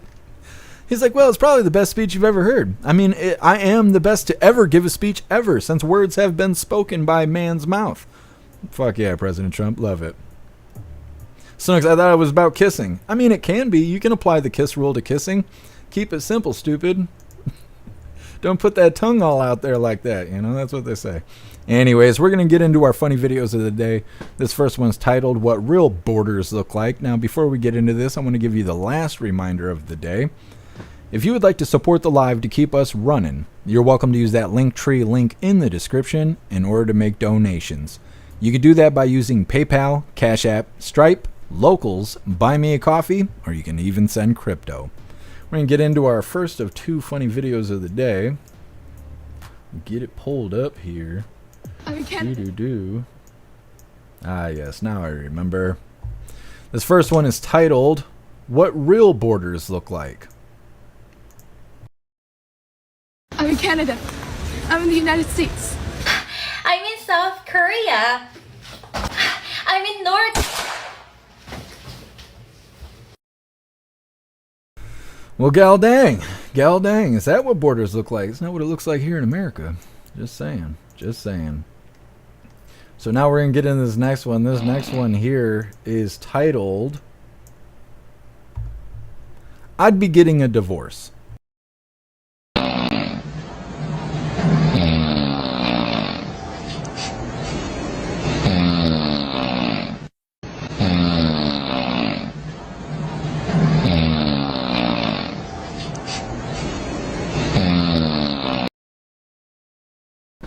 There's no way. There's no way. Klaus Daniels sometimes is breathing really heavy, like sleeping and stuff, because he's all twisted up in his Klaus Tower. I will go wake him up, because I don't want to hear that shit. I don't want to listen to it. I pay the bills around here. I don't want to listen to anything I ain't got to listen to. I'll go over there and be like, hey, wake him up. I couldn't imagine having a woman in my house snoring like that. No. You'd be getting roughed up. There's no way. We're taking you to the doctor to see if you got heart problems. Anyways, I'm going to drop this Linktree link to all of you hooligans where all of my links are listed. David, teabag them. No. That'd be snorting your tea bag all down their throat and stuff. Now you got to explain to the EMT what happened, how this started and stuff. Anyways, like I said, I'm dropping this Linktree link in all of the chats where all of my links are listed. So if you'd like to make donations, join membership programs, or purchase any merch, I'd really appreciate it. All of your guys' contributions keep us running every day except for Sunday, so we got to have a day to recharge those batteries. Definitely go join Discord. Discord is our free hooligan community. It's the best way to be notified every single time we go live. The hooligans are there keeping the conversation going 24/7, and we have a news board to keep you up to date with everything going on around the world. And I think our news board just multiplied. We have a national news board, and then we have an international news board now because just can't get enough news over there. If you're feeling real saucy, go join jeffmaclive.com. Over on the website, if you get yourself a membership, you will be able to watch the live the best way there is to experience it. Our built-in chat has more ability than any other platform. You can post memes and GIFs and custom emojis and links right there in the chat while you're watching the live. You'll also have access to Hooligans Alley, which is our built-in social media area. It's kind of like Facebook or like Twitter, but there's no crying liberals, no crazy community guidelines, there's no fact checkers or any stupid shit like that. It's just the way that social media is supposed to be. You'll also have access to our forums, which is to encourage open discussion about pretty much any topic. And then we have an arcade for you to go play a bunch of games and waste time when you got time to burn. You'll also have access to our advanced messaging system that has all of our built-in group chats. It'll give you the ability to message each other, well, text each other, call each other, video call each other, group texting, group calling, group video calling, and more. Constantly working on the website, making it the place to be, so definitely go get yourself a membership for jeffmaclive.com. It's the home of the hooligans. We're going to read through the chat really quick to see what you hooligans think about today's coffee. Then we will be doing the Pledge of Allegiance and wrapping things up. But like I said, 6 p.m. Eastern Time, we'll be covering President Trump in Milwaukee, Wisconsin, which he was saying that I think I'm in Texas tonight. One of us are wrong. That's all I know. One of us are wrong, but we will be covering President Trump 6 p.m. Eastern Time. I think it's in Milwaukee. And then at 9 p.m. Eastern Time, we will be covering the VP debate. I don't know what's going to happen with Twitch and YouTube. They're so damn sensitive about their stupid community guidelines. I don't know what to tell you people over there. But for everybody that's on Kick, Rumble, jeffmaclive.com, or Twitter, you will be in the correct seats to watch the VP debate no matter how it goes. So we'll see how it goes for those two censored platforms. You either will or won't get it. We'll see. I will notify you no matter what, so at least you'll have that. Either way, we're going to read through the chat really quick, see what you hooligans think about today's coffee, and we're wrapping her up. Thank you, Breeze by You. Appreciate you being here. Snooks, too much information. Well, I was just saying. 10 man, no tea bags. Don't be snoring around here, 10 man. The hooligans have spoke. That's how it goes. Holy, Alistair. I love that. I love that so much. We might have to put this on a t-shirt. Look at that shit. Badass. I'm telling you, Alistair is such a blessing around here. You have no idea. So badass. I love that. I love that. Damn, I don't even know what to say. I'm about speechless, Alistair. Holy. Screaming Eagle, hey, you're talking in your sleep isn't necessarily a bad thing. It depends on what you say and who's listening. Well, Screaming Eagle, I would definitely take conversation during a nap than hardcore buzz snoring like that. I can't do it. It's a sign of poor health, and my ears get fatigued to listen to that stuff.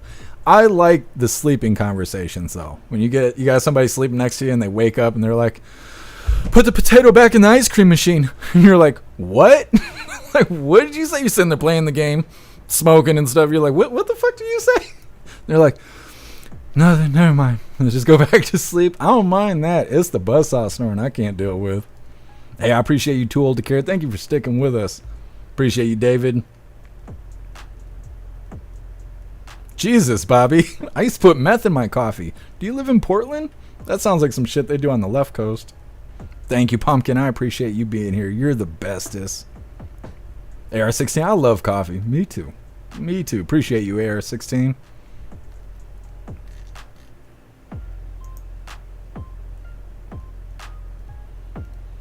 What is your name? Rick. Can we message the sweet people of Israel? You do whatever the fuck you want. What are you asking me for? Do you need my permission?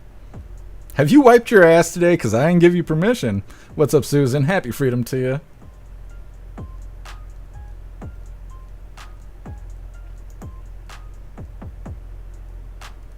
Leon, are there orgies in the world? I imagine there is. Don't go hang out with Democrats. It ain't going to be the kind of orgy you want to participate in. Husker, you don't put potatoes in the ice cream machine? I'm not the professional. I'm not a gynecologist. I just play one on TV. All right, let's see. I think we're good to go, so you know what that means. It's that time once again. Please join me for the Pledge of Allegiance.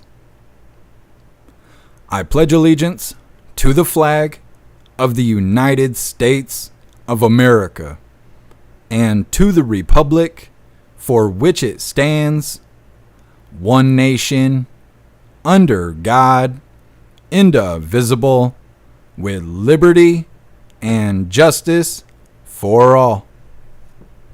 Did the thing. We are good to go. We're going to read through one last time just to make sure no hooligans are left behind. But like I said, we'll be live again in about an hour and a half. President Trump, he's supposed to be in Milwaukee. At least that's what I believe. He was mentioning Texas, but we'll see who's right. And then 9 p.m. Eastern time, we will be covering the VP debate with Tim Walz versus JD Vance, and it's going to be a good time. Plus, we got the drinking rules. I will be posting all of that on all the social medias in like 10 minutes. So definitely download it if you see it. That way you got it handy. You cut that out. You cut that out. Anyways, we're going to read through the chat really quick and we're wrapping her up. Thank you, 10 Man. Appreciate you being here. Snooks. I was told I have a little girly snore. Is that bad? Well, no. It's not. You'd know. You'd know. You'd have people waking you up all violently and stuff. Like, hey, roll over. I'm tired of hearing you snoring. I only snore if I'm like severely drunk. What's up, JT3? Happy freedom. I used to be a door-to-door gynecologist, and I was always getting a little behind in my work. Well, JT3, that is something. I didn't know you could go door-to-door. Well, I suppose. You get enough clients. Thank you, Matthew. Appreciate you being here.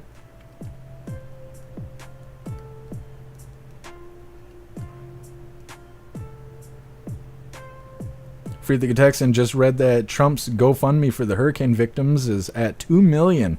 It's badass, Free Thinking Texan. Thank you for letting me know. Hey, I appreciate you, Screaming Eagle. Bobby, Seattle. See, I called it. I called it. Put a little meth in your coffee. I knew. Hey, I appreciate you, Rappy. Thank you for being here. Thank you, Too Old to Care. Hey, I appreciate you, Zeus Boot. Thank you for being here with us. Rick, Republican orgies are the best ones. If you say so, buddy. It's funny, people try to get me, but I don't claim teams. Sorry, you gotta do better.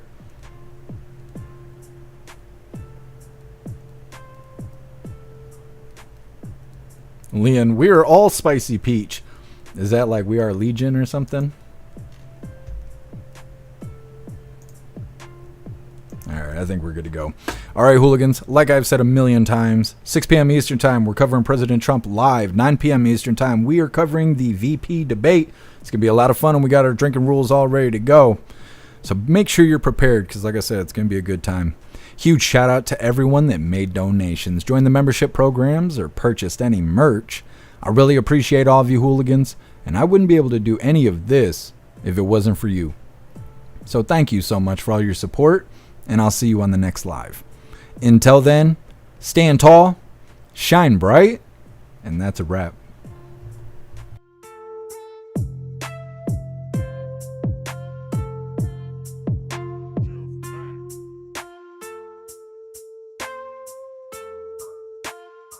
Oh yeah, I almost forgot. I made a page for Alistair and it's badass, so go check it out. I'm going to drop the link in the chat right now.